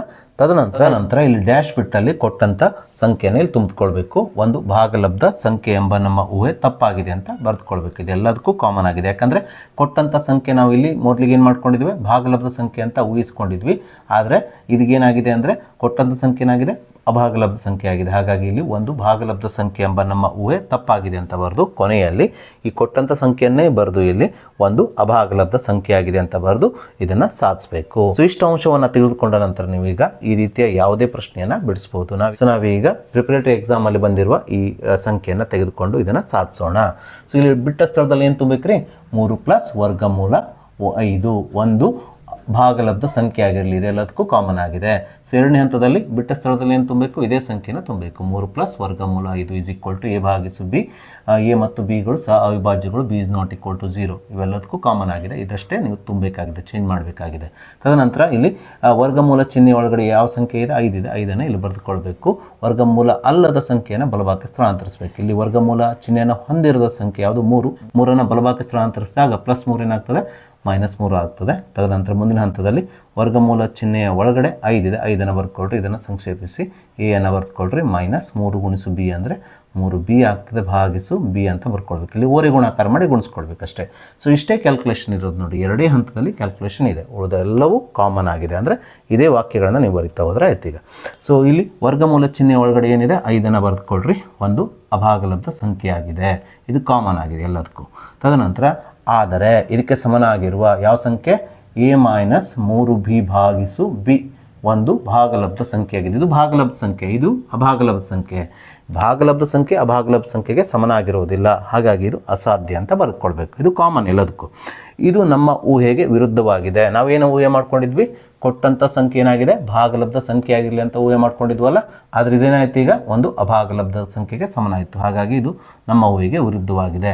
ತದನಂತರ ಇಲ್ಲಿ ಡ್ಯಾಶ್ ಬಿಟ್ಟಲ್ಲಿ ಕೊಟ್ಟಂಥ ಸಂಖ್ಯೆ ಯಾವುದದು, 3 + ವರ್ಗಮೂಲ 5. ಇಲ್ಲಿ ಬೇರೆ ಯಾವುದೇ ಸಂಖ್ಯೆಯನ್ನು ಕೊಟ್ಟಿರ್ಬೋದು. ಇಲ್ಲಿ ಕೊಟ್ಟಿರೋದು ಯಾವುದು, 3 + ವರ್ಗಮೂಲ 5ಅನ್ನು ಕೊಟ್ಟಿದ್ದಾರಲ್ಲ, ಅದನ್ನು ಇಲ್ಲಿ ಬರ್ಕೊಳ್ಬೇಕು. 3 + ವರ್ಗಮೂಲ 5 ಒಂದು ಭಾಗಲಬ್ಧ ಸಂಖ್ಯೆ ಎಂಬ ನಮ್ಮ ಊಹೆ ತಪ್ಪಾಗಿದೆ. ಈ ಊಹೆ ಏನಾಗಿದೆ, ತಪ್ಪಾಗಿದೆ ಅಂತ ಬರ್ಕೊಳ್ಬೇಕು. ಇದು ನೋಡಿ, ಈ ಹೇಳಿಕೆ ಇದೆಯಲ್ಲ, ಇಲ್ಲಿ ಎಲ್ಲ ಈ ರೀತಿಯ ಪ್ರಾಬ್ಲಮ್ಗಳಿಗೆ ಸೇಮ್ ಅದನ್ನೇ ಬರೀಬೇಕಾಗ್ತದೆ. ಇದನ್ನೇ ಬರೀಬೇಕು ನೀವು ಕೊನೆಯಲ್ಲಿ. ಆದ್ದರಿಂದ ಕೊಟ್ಟಂಥ ಸಂಖ್ಯೆ ಯಾವುದು, 3 + ವರ್ಗಮೂಲ 5 ಒಂದು ಅಭಾಗಲಬ್ಧ ಸಂಖ್ಯೆ ಆಗಿದೆ ಎಂಬುದನ್ನು ಬರೆದು ಇದನ್ನು ನೀವು ಸಾಧಿಸಬೇಕು. ನಾವೀಗ ಹಿಂದಿನ ಪ್ರಶ್ನೆ ಅಂದರೆ 17ನೇ ಪ್ರಶ್ನೆಗೆ ಅಥವಾ ರೂಪದಲ್ಲಿ ಕೊಟ್ಟಿರುವ ಮತ್ತೊಂದು ಪ್ರಶ್ನೆಯನ್ನು ತೆಗೆದುಕೊಳ್ಳೋಣ. ಪ್ರಶ್ನೆ ಈ ರೀತಿಯಾಗಿದೆ. 36 ಮತ್ತು 120 ಈ ಪೂರ್ಣಾಂಕಗಳ ಲಸ ಮತ್ತು ಮಸಗಳನ್ನು ಅವಿಭಾಜ್ಯ ಅಪವರ್ತನ ವಿಧಾನದಿಂದ ಕಂಡುಹಿಡಿಯಿರಿ ಅಂತ ಹೇಳಿದ್ದಾರೆ. ಅದರ ಜೊತೆಗೆ ಲಸ × ಮಸ = ಆ ಎರಡು ಸಂಖ್ಯೆಗಳ ಗುಣಲಬ್ಧ ಎಂಬುದನ್ನು ತಾಳಿ ನೋಡಿ ಅಂತಲೂ ಹೇಳಿದ್ದಾರೆ. ಸೊ ಮೊದಲಿಗೆ ನಾವು 36 ಮತ್ತು 120 ಈ ಪೂರ್ಣಾಂಕಗಳ ಲಸ ಮತ್ತು ಮಸಗಳನ್ನು ಅವಿಭಾಜ್ಯ ಅಪವರ್ತನ ವಿಧಾನದಿಂದ ಕಂಡುಹಿಡಿಯೋಣ. ಅದಕ್ಕಿಂತ ಪೂರ್ವದಲ್ಲಿ ನಾವು 36 ಮತ್ತು 120ಅನ್ನು ಅವಿಭಾಜ್ಯ ಅಪವರ್ತನಗಳ ಗುಣಲಬ್ಧವಾಗಿ ಬರೆದುಕೊಳ್ಬೇಕು. ಮೊದಲಿಗೆ ನಾವು 36ಅನ್ನು ಅವಿಭಾಜ್ಯ ಅಪವರ್ತನಗಳ ಗುಣಲಬ್ಧವಾಗಿ ವ್ಯಕ್ತಪಡಿಸೋಣ. ಅದಕ್ಕಾಗಿ 36ಅನ್ನು ನಾನೀಗ ಅಪವರ್ತನ ವಿಧಾನದಿಂದ ಬಿಡಿಸ್ತಾ ಇದ್ದೇನೆ. ಸೊ 2 1 2 3 2 ಕಳೆದ್ರೆ 1 ಉಳಿಯುತ್ತದೆ. 1 ಮತ್ತು 6 16, 2 8 16, 2 9 18. ಹಾಗಾಗಿ ಮುಂದಿನ ಅವಿಭಾಜ್ಯ ಸಂಖ್ಯೆಯನ್ನು ನಾವಿಲ್ಲಿ ತೆಗೆದುಕೊಳ್ಬೇಕು. 3. ಮುಂದಿನ ಅವಿಭಾಜ್ಯ ಸಂಖ್ಯೆ 3 3 9 ಆಗುತ್ತದೆ. 3 1 3. ಆದ್ದರಿಂದ 36ಅನ್ನು ನಾವು ಅವಿಭಾಜ್ಯ ಅಪವರ್ತನಗಳ ಗುಣಲಬ್ಧವಾಗಿ 2 × 2 × 3 × 3 ಆಗಿ ಬರೀಬಹುದು. ಅಥವಾ 2 2 ಬಾರಿ ಇರೋದರಿಂದ 2ರ ವರ್ಗವಾಗಿ, 3 2 ಬಾರಿ ಇರೋದರಿಂದ ಇದನ್ನು 3ರ ವರ್ಗವಾಗಿ ಬರೆಯಬಹುದು. ಅದೇ ರೀತಿ ನಾವು ಮತ್ತೊಂದು ಸಂಖ್ಯೆ 120ಅನ್ನು ಸಹ ಇದೇ ರೀತಿಯಾಗಿ ಅವಿಭಾಜ್ಯ ಅಪವರ್ತನ ಗುಣಲಬ್ಧವಾಗಿ ವ್ಯಕ್ತಪಡಿಸಬೇಕು. ಹಾಗಾಗಿ ನಾನು 120ಅನ್ನು ಭಾಗಿಸ್ಕೊಳ್ತಾ ಹೋಗ್ತೇನೆ ಅವಿಭಾಜ್ಯ ಸಂಖ್ಯೆಗಳಿಂದ. ಸೊ 2 6 12 0ನ ಹಾಕ್ಕೊಳ್ರಿ. 2 3 6 0ನ ಹಾಕ್ಕೊಳ್ರಿ. 2 1 2 3 2 ಕಳೆದ್ರೆ 1 ಉಳಿಯುತ್ತದೆ. 1 ಮತ್ತು 0 10, 2 10 ಆಗ್ತದೆ. ಸೊ ಇದು 2ರಿಂದ ಭಾಗ ಹೋಗೋದಿಲ್ಲ. ಹಾಗಾಗಿ ಇದರ ಮುಂದಿನ ಅವಿಭಾಜ್ಯ ಸಂಖ್ಯೆ ಯಾವುದು, 3ರಿಂದ ಭಾಗಿಸ್ಕೊಳ್ಬೇಕು. 3 ಇಲ್ಲಿ 15, 5 1 5 ಆಗೋದ್ರಿಂದ 120ಅನ್ನು ನಾವು 2 × 2 × 2 × 3 × 5 ಆಗಿ ಬರೆದುಕೊಳ್ಬೋದು. ಅಥವಾ 2 ಎಷ್ಟು ಬಾರಿ ಇದೆ, 3 ಬಾರಿ ಇರೋದ್ರಿಂದ 2 ಘಾತಾಂಕ 3 × 3 × 5 ಆಗಿ ಬರೆದುಕೊಳ್ಬೋದು. ಸೊ ಹೀಗೆ ನಾವು ಕೊಟ್ಟಂಥ ಸಂಖ್ಯೆಗಳನ್ನು ಅವಿಭಾಜ್ಯ ಅಪವರ್ತನಗಳ ಗುಣಲಬ್ಧವಾಗಿ ವ್ಯಕ್ತಪಡಿಸಿದ ನಂತರ ನಾವೀಗ ಇವೆರಡು ಸಂಖ್ಯೆಗಳ ಮಸ ಮತ್ತು ಲಸವನ್ನು ಕಂಡುಹಿಡಿಯೋಣ. ಈಗ ನಾವು 36 ಮತ್ತು 120ರ ಮಸವನ್ನು ಕಂಡುಹಿಡಿಯೋಣ. ಮಸ ಅಂದರೆ ಅತಿ ಚಿಕ್ಕ ಘಾತ ಸಂಖ್ಯೆಯನ್ನು ಹೊಂದಿರುವಂತಹ ಪ್ರತಿ ಸಾಮಾನ್ಯ ಅವಿಭಾಜ್ಯ ಅಪವರ್ತನಗಳ ಗುಣಲಬ್ಧ. ಅಂದರೆ ಈ 36 ಮತ್ತು 120ರ ಸಾಮಾನ್ಯ ಅಪವರ್ತನಗಳು ಯಾವುದು, 2 ಮತ್ತು 3 ಆಗಿದೆ. ಇವುಗಳಲ್ಲಿ ನಾವು ಹುಡುಕಬೇಕಾಗಿದ್ದು ಈ 2 ಮತ್ತು 2 ಇದೆಯಲ್ಲ, ಇವುಗಳಲ್ಲಿ ಅತಿ ಚಿಕ್ಕ ಘಾತ ಸೂಚಿಯನ್ನು ಹೊಂದಿದ್ದು ಯಾವುದು, ಅದು ನಾವು ಮಾಸಾಗೆ ಪರಿಗಣಿಸಬೇಕು. 2 ಮತ್ತು 2 ನಾವು ಪರಿಗಣಿಸಬೇಕಾಗಿದೆ ಯಾವುದು, 2 ಇಂಟು 3 ನೋಡಿ, ಇಲ್ಲಿ 3 ಸಾಮಾನ್ಯ ಅಪವರ್ತನ, 36 ಅಪವರ್ತನ, 120 ಅಪವರ್ತನ, 3 ಆಗಿದೆ. ಇವುಗಳಲ್ಲಿ ನಾವು ಪರಿಗಣಿಸಬೇಕಾಗಿದ್ದು ಅತಿ ಚಿಕ್ಕ ಘಾತ ಸೂಚಿಯನ್ನು ಹೊಂದಿರುವಂಥದ್ದು 3 ಮತ್ತು 3 ಅತಿ ಚಿಕ್ಕ ಘಾತ ಸೂಚಿಯನ್ನು ಹೊಂದಿರೋದು 3 ಹಾಗಾಗಿ 3 ಪರಿಗಣಿಸಬೇಕು. ಇಂಟು 3 ಅಂತ ಬರೆದುಕೊಳ್ಬೇಕು. 2 ಅಂದರೆ 4 ಗುಣಿಸು 3 4 ಎಷ್ಟಾಗ್ತದೆ, 12 ಆಗುತ್ತದೆ. ಆದ್ದರಿಂದ 36 ಮತ್ತು 120 ಮಾಸ ಎಷ್ಟು ಬರ್ತದೆ, 12 ಬರ್ತದೆ. ಇದೇ ರೀತಿಯಾಗಿ ನಾವು 36 ಮತ್ತು 120 ಲಸವನ್ನು ಬರೆಯೋಣ.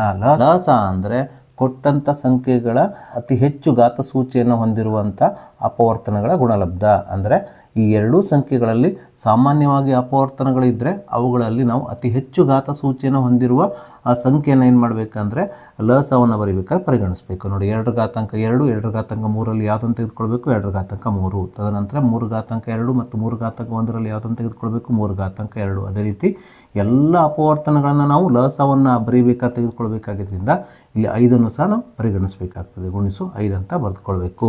2 ಅಂದರೆ 2 ಗುಣಿಸು 2 ಎಷ್ಟಾಗ್ತದೆ, 8. 3 ಅಂದರೆ 3 ವರ್ಗ 3 9 ಗುಣಿಸು 5 ಇದ್ದ ಹಾಗೆ ಬರೆದುಕೊಳ್ಳೋಣ. 8 72 ಇಲ್ಲಿ 360 ಆಗುವುದರಿಂದ ಇಲ್ಲಿ 36 ಮತ್ತು 120 ಲಸವು 360 ಆಗುತ್ತದೆ. ಹೀಗೆ ನಾವು ಮೊದಲನೇ ಪ್ರಶ್ನೆಗೆ ಉತ್ತರಿಸಿದ ನಂತರ ನಾವೀಗ ಎರಡನೇ ಪ್ರಶ್ನೆಗೆ ಉತ್ತರಿಸೋಣ. ಸೊ ಎರಡನೇ ಪ್ರಶ್ನೆಯಲ್ಲಿ ನಮಗೆ ಲಸ ಮತ್ತು ಮಾಸಗಳ ಗುಣಲಬ್ಧವು ಕೊಟ್ಟಂಥ ಎರಡು ಸಂಖ್ಯೆಗಳ ಗುಣಲಬ್ಧಕ್ಕೆ ಸಮನಾಗಿದೆ ಅಥವಾ ಇಲ್ಲವೋ ಎಂಬುದನ್ನು ತಾಳೆ ನೋಡಿ ಅಂತ ಹೇಳಿದ್ದಾರೆ.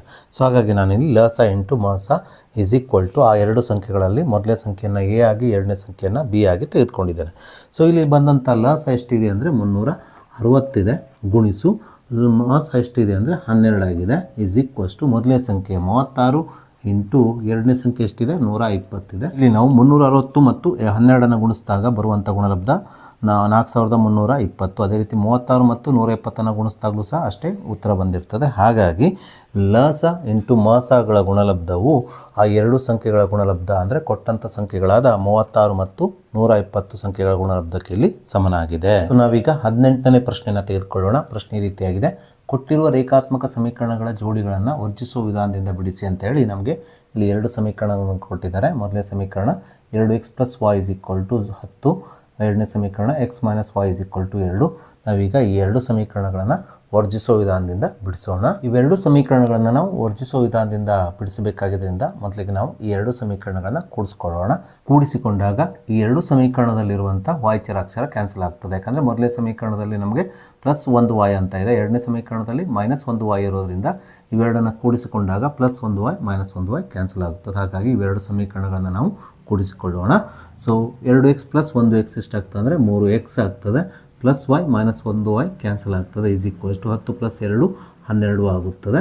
ಸೊ 3 × 1 3 3 × 4 12 ಆಗುವುದರಿಂದ ಇಲ್ಲಿ ಎಕ್ಸ್ನ ಬೆಲೆ ಎಷ್ಟಾಗ್ತದೆ ಅಂದರೆ 4 ಆಗುತ್ತದೆ. ಸೊ ಹೀಗೆ ನಾವು ಎಕ್ಸ್ನ ಬೆಲೆಯನ್ನು ಕಂಡುಹಿಡಿದ ನಂತರ ನಾವೀಗ ಈ ಎಕ್ಸ್ನ ಬೆಲೆ 4ಅನ್ನು ಸಮೀಕರಣ 1ರಲ್ಲಿ ಆದೇಶಿಸಿ, ಅಂದರೆ 2x + y = 10 ಇದರಲ್ಲಿ ಆದೇಶಿಸಿ ಮತ್ತೊಂದು ಚರಾಕ್ಷರ y ನ ಬೆಲೆಯನ್ನು ಕಂಡುಹಿಡಿಯೋಣ. ಸೊ ನಾನೀಗ ಈ ಎರಡನ್ನು ಇದ್ದ ಹಾಗೆ ಬರೆದುಕೊಳ್ತಾ ಇದ್ದೇನೆ. ಎಕ್ಸ್ನ ಜಾಗದಲ್ಲಿ ಎಕ್ಸ್ನ ಬೆಲೆ 4ಅನ್ನು ಆದೇಶಿಸ್ತಾ ಇದ್ದೇನೆ. ಪ್ಲಸ್ ವಾಯನ್ನು ಇದ್ದಾಗೆ ಬರೆದುಕೊಳ್ಳೋಣ. Is equal to 10. 2 4 ಎಷ್ಟಾಗ್ತದೆ 8 plus y is equals to 10. ಈ 8ಅನ್ನು ಬಲಭಾಗಕ್ಕೆ ಸ್ಥಳಾಂತರಿಸಬೇಕು. ಬಲಭಾಗಕ್ಕೆ 8ಅನ್ನು ತೆಗೆದುಕೊಂಡಾಗ ಹೋದಾಗ +8 ಏನಾಗ್ತದೆ -8 ಆಗುತ್ತದೆ. ಆದ್ದರಿಂದ ಇಲ್ಲಿ y ನ ಬೆಲೆ 10 - 8 ಅಂದರೆ 2 ಆಗುತ್ತದೆ. ಸೊ ಹೀಗೆ ನಾವು ಕೊಟ್ಟಂಥ ಸಮೀಕರಣಗಳನ್ನು ವರ್ಜಿಸುವ ವಿಧಾನದಿಂದ ಬಿಡಿಸಿದಾಗ ಇಲ್ಲಿ ಎಕ್ಸ್ನ ಬೆಲೆ 4 ಬಂದಿದ್ದರೆ y ನ ಬೆಲೆ 2 ಆಗುತ್ತದೆ. ಹಾಗೆ ನಾವೀಗ 19ನೇ ಪ್ರಶ್ನೆಯನ್ನು ತೆಗೆದುಕೊಳ್ಳೋಣ. 19ನೇ ಪ್ರಶ್ನೆಯಲ್ಲಿ ನಮಗೆ 3 9 11 ಈ ಸಮಾಂತರ ಶ್ರೇಣಿಯ ಮೊದಲ 10 ಪದಗಳ ಮೊತ್ತವನ್ನು ಸೂತ್ರದ ಸಹಾಯದಿಂದ ಕಂಡುಹಿಡಿಯಿರಿ ಅಂತ ಹೇಳಿದ್ದಾರೆ. ಸೊ ಮೊದಲಿಗೆ ನಾವು ನೀಡಿದಂಥ ಶ್ರೇಣಿಯಲ್ಲಿರುವಂಥ ದತ್ತಾಂಶವನ್ನು ಬರೆದುಕೊಳ್ಬೇಕು. ಸೊ ಶ್ರೇಣಿಯ ಮೊದಲನೇ ಪದ 3 ಆಗಿರೋದ್ರಿಂದ ನಾವಿಲ್ಲಿ ಶ್ರೇಣಿಯ ಮೊದಲನೇ ಪದ a = 3 ಅಂತ ಬರೆದುಕೊಳ್ಳೋಣ. ಹಾಗೆ ಸಾಮಾನ್ಯ ವ್ಯತ್ಯಾಸ d ನ ಬೆಲೆಯನ್ನು ಕಂಡುಹಿಡಿಯಬೇಕಾದ್ರೆ ನಾವು ಶ್ರೇಣಿಯ ಎರಡನೇ ಪದ 7ರಿಂದ ಮೊದಲನೇ ಪದ 3ಅನ್ನು ಕಳೆಯಬೇಕು. 7 - 3 4 ಆಗೋದ್ರಿಂದ ಸಾಮಾನ್ಯ ವ್ಯತ್ಯಾಸ d ನ ಬೆಲೆ 4 ಆಗುತ್ತದೆ. ಅಥವಾ ಶ್ರೇಣಿಯ ಎರಡನೇ ಪದ ಮೊದಲನೇ ಪದಕ್ಕಿಂತ 4 ಹೆಚ್ಚಾಗಿದೆ, ಮೂರನೇ ಪದ ಎರಡನೇ ಪದಕ್ಕಿಂತ 4 ಹೆಚ್ಚಾಗಿರೋದ್ರಿಂದ ಇಲ್ಲಿ ಶ್ರೇಣಿಯ ಸಾಮಾನ್ಯ ವ್ಯತ್ಯಾಸ d ನ ಬೆಲೆ ಎಷ್ಟಾಗ್ತದೆ ಅಂದರೆ 4 ಆಗ್ತದೆ. ಸೊ ಅದೇ ರೀತಿ ಈ ಸಮಾಂತರ ಶ್ರೇಣಿಯ ಮೊದಲ 10 ಪದಗಳ ಮೊತ್ತವನ್ನು ಕಂಡುಹಿಡಲಿಕ್ಕೆ ಹೇಳಿದ್ರಿಂದ ಇಲ್ಲಿ n ನ ಬೆಲೆ ಎಷ್ಟಾಗ್ತದೆ 10 ಆಗ್ತದೆ. ಹಾಗೆ ನಾವು ಮೊದಲ 10 ಪದಗಳ ಮೊತ್ತವನ್ನು ಕಂಡುಹಿಡಿಯಬೇಕಾಗಿದ್ದರಿಂದ ಅದನ್ನು ಸಾಂಕೇತಿಕವಾಗಿ ನಾವು S10 ಅಂತ ಬರೆದುಕೊಳ್ಬೇಕು. ಇದನ್ನೇ ನಾವು ಕಂಡುಹಿಡಿಯಬೇಕಾಗಿದ್ದರಿಂದ S10 is equal to question mark ಎಂದು ಹಾಕಿಕೊಳ್ಳೋಣ. ಮುಂದಿನ ಹಂತದಲ್ಲಿ ಶ್ರೇಣಿಯ ಮೊದಲ n ಪದಗಳ ಮೊತ್ತವನ್ನು ಕಂಡುಹಿಡಿಯುವ ಸೂತ್ರ Sn is equals to n/2 × 2a plus n-1 × d. ಈ ಸೂತ್ರದ ಸಹಾಯದಿಂದ ನಾವು ಪ್ರಶ್ನೆಯಲ್ಲಿ ಕೇಳಿರುವ ಶ್ರೇಣಿಯ ಮೊದಲ 10 ಪದಗಳ ಮೊತ್ತ S10 ಕಂಡುಹಿಡಿಯೋಣ. ಸೊ Sn ಸ್ಥಾನದಲ್ಲಿ ನಾನು S10 ಬರೆದುಕೊಳ್ತಾ ಇದ್ದೇನೆ. ಯಾಕಂದರೆ ಎನ್ನ ಬೆಲೆ ಎಷ್ಟಿದೆ? 10 ಇದೆ. ಸೊ ಎನ್ನ ಸ್ಥಾನದಲ್ಲಿ 10 ಬರೆದುಕೊಳ್ಬೇಕು. ಯಾಕಂದರೆ ಶ್ರೇಣಿಯಲ್ಲಿ ನಾವು ಕಂಡುಹಿಡಬೇಕಾಗಿದ್ದು ಮೊದಲ 10 ಪದಗಳ ಮೊತ್ತ. ಹಾಗಾಗಿ ಎನ್ನ ಬೆಲೆ ಎಷ್ಟಿದೆ? 10 ಇದೆ. ಎನ್ ಜಾಗದಲ್ಲಿ 10 ಬರೆದುಕೊಳ್ಳಿ. ಭಾಗಿಸು 2 ಇಂಟು 2 ಗುಣಿಸು ಎನ ಬೆಲೆ ಎಷ್ಟಿದೆ? 3 ಇದೆ. 3 ಬರೆದುಕೊಳ್ಳಿ. ಪ್ಲಸ್ ಎನ್ನ ಬೆಲೆ ಎಷ್ಟು? 10 ಮೈನಸ್ 1. ಡಿನ ಬೆಲೆ ಎಷ್ಟಿದೆ? 4 ಇದೆ. 4 ಬರೆದುಕೊಳ್ಳಿ. ಸೊ ಈಸ್ ಈಕ್ವಲ್ಸ್ ಟು 2 1 2 2 5 10 ಆಗುವುದರಿಂದ 10 ಭಾಗಿಸು 2 ಅಂದರೆ 5 ಆಗುತ್ತದೆ. ಇಂಟು 2 3 6 ಪ್ಲಸ್ 10 ಮೈನಸ್ 1 ಅಂದರೆ 9 ಗುಣಿಸು 4 ಈ ಬ್ರ್ಯಾಕೆಟನ್ನು ಕ್ಲೋಸ್ ಮಾಡಿ 5 ಇಂಟು 6 ಇದ್ದಾಗೆ ಬರೆದುಕೊಳ್ಳಿ. 9 36 ಆಗುತ್ತದೆ. ಸೊ 5 ಗುಣಿಸು 6 ಪ್ಲಸ್ 36 ಅಂದರೆ 42 ಆಗುತ್ತದೆ. ಸೊ 42 ಗುಣಿಸು 5 ಅಂದರೆ 210 ಆಗುವುದರಿಂದ ಪ್ರಶ್ನೆಯಲ್ಲಿ ಕೇಳಿರುವ ಶ್ರೇಣಿಯ ಮೊದಲ 10 ಪದಗಳ ಮೊತ್ತವು ಇಲ್ಲಿ 210 ಆಗುತ್ತದೆ. ಸೊ ನಾವೀಗ 20ನೇ ಪ್ರಶ್ನೆಯನ್ನು ತೆಗೆದುಕೊಳ್ಳೋಣ. ಚಿತ್ರದಲ್ಲಿ ಇಲ್ಲಿ ನಮಗೊಂದು ಚಿತ್ರವನ್ನು ಕೊಟ್ಟಿದ್ದಾರೆ. O ಕೇಂದ್ರಗಳ ವೃತ್ತದಲ್ಲಿ ABಯು ವ್ಯಾಸವಾಗಿದೆ ಮತ್ತು APಯು A ಬಿಂದುವಿನಲ್ಲಿ ವೃತ್ತಕ್ಕೆಳೆದ ಸ್ಪರ್ಶಕವಾಗಿದೆ. ಕೋನ OCB 25 ಡಿಗ್ರಿ ಆದರೆ ಕೋನ APBಯ ಅಳತೆಯನ್ನು ಕಂಡುಹಿಡಲಿಕ್ಕೆ ನಮಗೆ ಪ್ರಶ್ನೆಯಲ್ಲಿ ಹೇಳಿದ್ದಾರೆ. ಪ್ರಶ್ನೆಯಲ್ಲಿ ನಮಗೆ ಕಂಡುಹಿಡಲಿಕ್ಕೆ ಹೇಳಿರುವಂಥ ಕೋನ APBಯನ್ನು ನಾವು ತ್ರಿಭುಜ ABP ಒಳಗಡೆ ತೆಗೆದುಕೊಂಡು ಕಂಡುಹಿಡಬೇಕು. ಅಂದರೆ ಇಲ್ಲಿ ಕೋನ APBಯನ್ನು ತ್ರಿಭುಜ APBಯ ಒಂದು ಕೋನವಾಗಿ ಕಂಡುಹಿಡಿಯೋಣ. ಸೊ ಇಲ್ಲಿ ನಮಗೆ ಕೋನ OCBಯ ಅಳತೆಯನ್ನು 25 ಡಿಗ್ರಿಯಾಗಿ ಕೊಟ್ಟಿದ್ದಾರೆ. ಸೊ ಇಲ್ಲಿ ನೀವು ಗಮನಿಸಬಹುದು OC ಮತ್ತು OBಗಳು ಈ O ವೃತ್ತ ಕೇಂದ್ರ ಇರುವ ವೃತ್ತದ ತ್ರಿಜ್ಯಗಳಾಗಿವೆ. ವೃತ್ತದ ತ್ರಿಜ್ಯಗಳೆಲ್ಲವೂ ಸಮನಾಗಿರೋದ್ರಿಂದ ಇಲ್ಲಿ OC ಮತ್ತು OBಗಳು ಸಮನಾಗ್ತವೆ. ಅದನ್ನೇ ನಾವಿಲ್ಲಿ ಬರೆದುಕೊಳ್ಳೋಣ. OB ಸಮ OC, ಕಾರಣ ಒಂದೇ ವೃತ್ತದ ತ್ರಿಜ್ಯಗಳೆಂದು ಬರೆಯೋಣ. ಜೊತೆಗೆ ಈ OC ಮತ್ತು OBಗಳು OCB ತ್ರಿಭುಜದ ಬಾಹುಗಳು ಸಹ ಆಗಿವೆ. ಒಂದು ತ್ರಿಭುಜದಲ್ಲಿ 2 ಬಾಹುಗಳು ಸಮನಾಗಿದ್ದರೆ ಅದು ಸಮದ್ವಿಬಾಹು ತ್ರಿಭುಜವಾಗಿರುತ್ತದೆ. ಹಾಗಾಗಿ ಆ ಸಮವಾದ ಬಾಹುಗಳ ಅಭಿಮುಖ ಕೋನಗಳು ಸಹ ಏನಾಗುತ್ತವೆ? ಸಮನಾಗ್ತವೆ. ಸೊ ಹಾಗಾಗಿ ಇಲ್ಲಿ OBಗೆ ಅಭಿಮುಖವಾಗಿರುವ ಕೋನ C ಅಳತೆ 25 ಡಿಗ್ರಿ ಇರೋದ್ರಿಂದ OBಗೆ ಸಮನಾಗಿರುವ ಬಾಹು OCಗೆ ಅಭಿಮುಖವಾಗಿರುವ B ನ ಅಳತೆಯನ್ನು ಎಷ್ಟಿರ್ತದೆ ಅಂದರೆ 25 ಡಿಗ್ರಿ ಆಗಿರುತ್ತದೆ. ಆದ್ದರಿಂದ ಇಲ್ಲಿ ಕೋನ OBC ಅಥವಾ ತ್ರಿಭುಜ ABPಯಲ್ಲಿ ABPಯು 25 ಡಿಗ್ರಿ ಆಗುತ್ತದೆ. ಹಾಗಾಗಿ ನಾವಿಲ್ಲಿ ತ್ರಿಭುಜ ABPಯಲ್ಲಿ ಕೋನ ABPಯು 25 ಡಿಗ್ರಿ ಅಂತ ಬರೆದುಕೊಳ್ಳೋಣ. ಹಾಗೆ ಇಲ್ಲಿ P ಬಿಂದುವಿನಿಂದ ವೃತ್ತಕ್ಕೆಳೆದ ಸ್ಪರ್ಶಕ AP ಆಗಿರೋದ್ರಿಂದ ಈ APಯು ತ್ರಿಜ್ಯ OA ಅಥವಾ ವ್ಯಾಸ ABಗೆ ಏನಾಗಿರ್ತದೆ? ಯಾವಾಗಲೂ ಲಂಬವಾಗಿರುತ್ತದೆ. ಸೊ ಆದ್ದರಿಂದ ಇಲ್ಲಿ ಕೋನ BAPಯು 90 ಡಿಗ್ರಿ ಆಗುತ್ತದೆ. ಅದನ್ನೇ ನಾವಿಲ್ಲಿ ಬರೆದುಕೊಳ್ಳೋಣ. ಕೋನ BAP is equal to 90 degree. ಕಾರಣ ಸ್ಪರ್ಶಕ AP ಮತ್ತು ತ್ರಿಜ್ಯ OA ಅಥವಾ ವ್ಯಾಸ ABಯ ನಡುವಿನ ಕೋನ 90 ಡಿಗ್ರಿ ಅಂತ ಬರೆಯೋಣ. ಸೊ ಹೀಗೆ ನಾವು ತ್ರಿಭುಜ ABPಯ 2 ಕೋನಗಳನ್ನು ಕಂಡುಹಿಡಿದ ನಂತರ ನಾವೀಗ ಪ್ರಶ್ನೆಯಲ್ಲಿ ಕಂಡುಹಿಡಲಿಕ್ಕೆ ಹೇಳಿರುವಂಥ ತ್ರಿಭುಜ ABPಯ ಕೋನ APB ಅಳತೆಯನ್ನು ಕಂಡುಹಿಡಿಯೋಣ. ಹಾಗೆ ನಮಗೆ ಯಾವುದೇ ಒಂದು ತ್ರಿಭುಜದಲ್ಲಿ ತ್ರಿಭುಜದ 3 ಒಳಕೋನಗಳ ಮೊತ್ತ 180 ಡಿಗ್ರಿ ಎಂಬುದು ನಮಗೆ ತಿಳಿದಿದೆ. ಹಾಗೆ ತ್ರಿಭುಜ ABPಯಲ್ಲೂ ಸಹ ಈ 3 ಒಳಕೋನಗಳ ಮೊತ್ತ 180 ಡಿಗ್ರಿ ಆಗಿರುತ್ತದೆ. ಸೊ ಹಾಗಾಗಿ ನಾನಿಲ್ಲಿ ಕೋನ ABP ಪ್ಲಸ್ BAP ಪ್ಲಸ್ ಕೋನ APB ಇದನ್ನು ನಾವು ಕಂಡುಹಿಡಿಯಬೇಕಾಗಿದೆ ಈಸ್ ಈಕ್ವಲ್ಸ್ ಟು 180 ಡಿಗ್ರಿ ಅಂತ ಬರೆದುಕೊಂಡಿದ್ದೇನೆ. ಅಂದರೆ ತ್ರಿಭುಜದ 3 ಒಳಕೋನಗಳ ಮೊತ್ತ 180 ಡಿಗ್ರಿ ಅಂತ ಬರೆದುಕೊಂಡಿದ್ದೇನೆ. ಸೊ ಮುಂದಿನ ಹಂತದಲ್ಲಿ ಕೋನ ABP ಅಳತೆ 25 ಡಿಗ್ರಿ ಪ್ಲಸ್ BAP ಅಳತೆ 90 ಡಿಗ್ರಿ ಪ್ಲಸ್ ಕೋನ APB ಈ ಕೋನದ ಅಳತೆಯನ್ನು ನಾವು ಕಂಡುಹಿಡಿಯಬೇಕಾಗಿದೆ ಈಸ್ ಈಕ್ವಲ್ ಟು 180 ಡಿಗ್ರಿ ಅಂತ ಬರೆದುಕೊಳ್ಳೋಣ. 25 ಡಿಗ್ರಿ ಪ್ಲಸ್ 90 ಡಿಗ್ರಿ 115 ಡಿಗ್ರಿ ಆಗುತ್ತದೆ ಪ್ಲಸ್ ಕೋನ APB is equal to 180 degree. ಮುಂದಿನ ಹಂತದಲ್ಲಿ ಈ ಸಮೀಕರಣದ ಎಡಭಾಗದಲ್ಲಿರುವ ಪ್ಲಸ್ 115 ಡಿಗ್ರಿಯನ್ನು ಬಲಭಾಗಕ್ಕೆ ಸ್ಥಳಾಂತರಿಸಿದಾಗ ಪ್ಲಸ್ 115 ಡಿಗ್ರಿ ಮೈನಸ್ 115 ಡಿಗ್ರಿ ಆಗುತ್ತದೆ. 180ರಲ್ಲಿ 115 ಡಿಗ್ರಿಯನ್ನು ಕಳೆದಾಗ ಬರುವ ಉತ್ತರ 65 ಡಿಗ್ರಿ. ಆದ್ದರಿಂದ ಪ್ರಶ್ನೆಯಲ್ಲಿ ನಮಗೆ ಕಂಡುಹಿಡಲಿಕ್ಕೆ ಹೇಳಿರುವಂತಹ ಚಿತ್ರದಲ್ಲಿರುವ ಕೋನ APB ಅಳತೆಯು ಇಲ್ಲಿ 65 ಡಿಗ್ರಿ ಆಗುತ್ತದೆ. ಹಾಗೆ ನಾವೀಗ 21ನೇ ಪ್ರಶ್ನೆಯನ್ನು ತೆಗೆದುಕೊಳ್ಳೋಣ. ಪ್ರಶ್ನೆ ಈ ರೀತಿಯಾಗಿದೆ. 2x ವರ್ಗ plus x minus 6 is equal to 0 ಈ ವರ್ಗ ಸಮೀಕರಣದ ಮೂಲಗಳನ್ನು ಕಂಡುಹಿಡಿಯಿರಿ ಅಂತ ಹೇಳಿದ್ದಾರೆ. ಸೊ ನಾವೀಗ ಈ ವರ್ಗ ಸಮೀಕರಣದ ಮೂಲಗಳನ್ನು ಅಪವರ್ತನ ವಿಧಾನದಿಂದ ಕಂಡುಹಿಡಿಯೋಣ.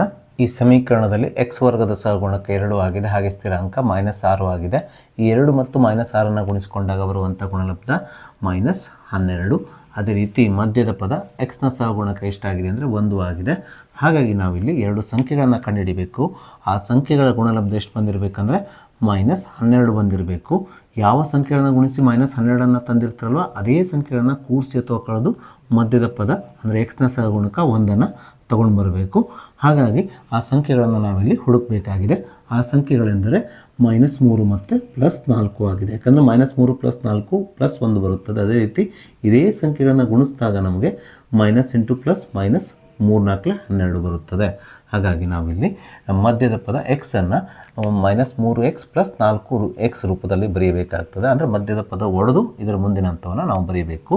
ಹಾಗಾಗಿ ಇದರ ಮೊದಲನೇ ಪದ 2x² ಹಾಗೆ ಕೊನೆಯ ಪದ -6 ಇದ್ದಾಗೆ ಬರೆದುಕೊಳ್ಳೋಣ. ಮಧ್ಯದ ಪದ +1x ನಾವು +4x ಅಥವಾ -3x +4x ಆಗಿ ಬರೀಬೋದು ಅಥವಾ +4x - 3x ಆಗು ಬರೀಬಹುದು. ನಾವೀಗ ಈ ಎರಡೆರಡು ಪದಗಳ ಎರಡು ಗುಂಪನ್ನು ಈ ಸಮೀಕರಣದಲ್ಲಿ ಮಾಡಿಕೊಳ್ಳೋಣ. ತದನಂತರ ಎರಡು ಪದಗಳಲ್ಲಿ ಸಾಮಾನ್ಯವಾಗಿರುವ ಸಾಮಾನ್ಯ ಅಂಶಗಳನ್ನು ತೆಗಿಬೇಕು.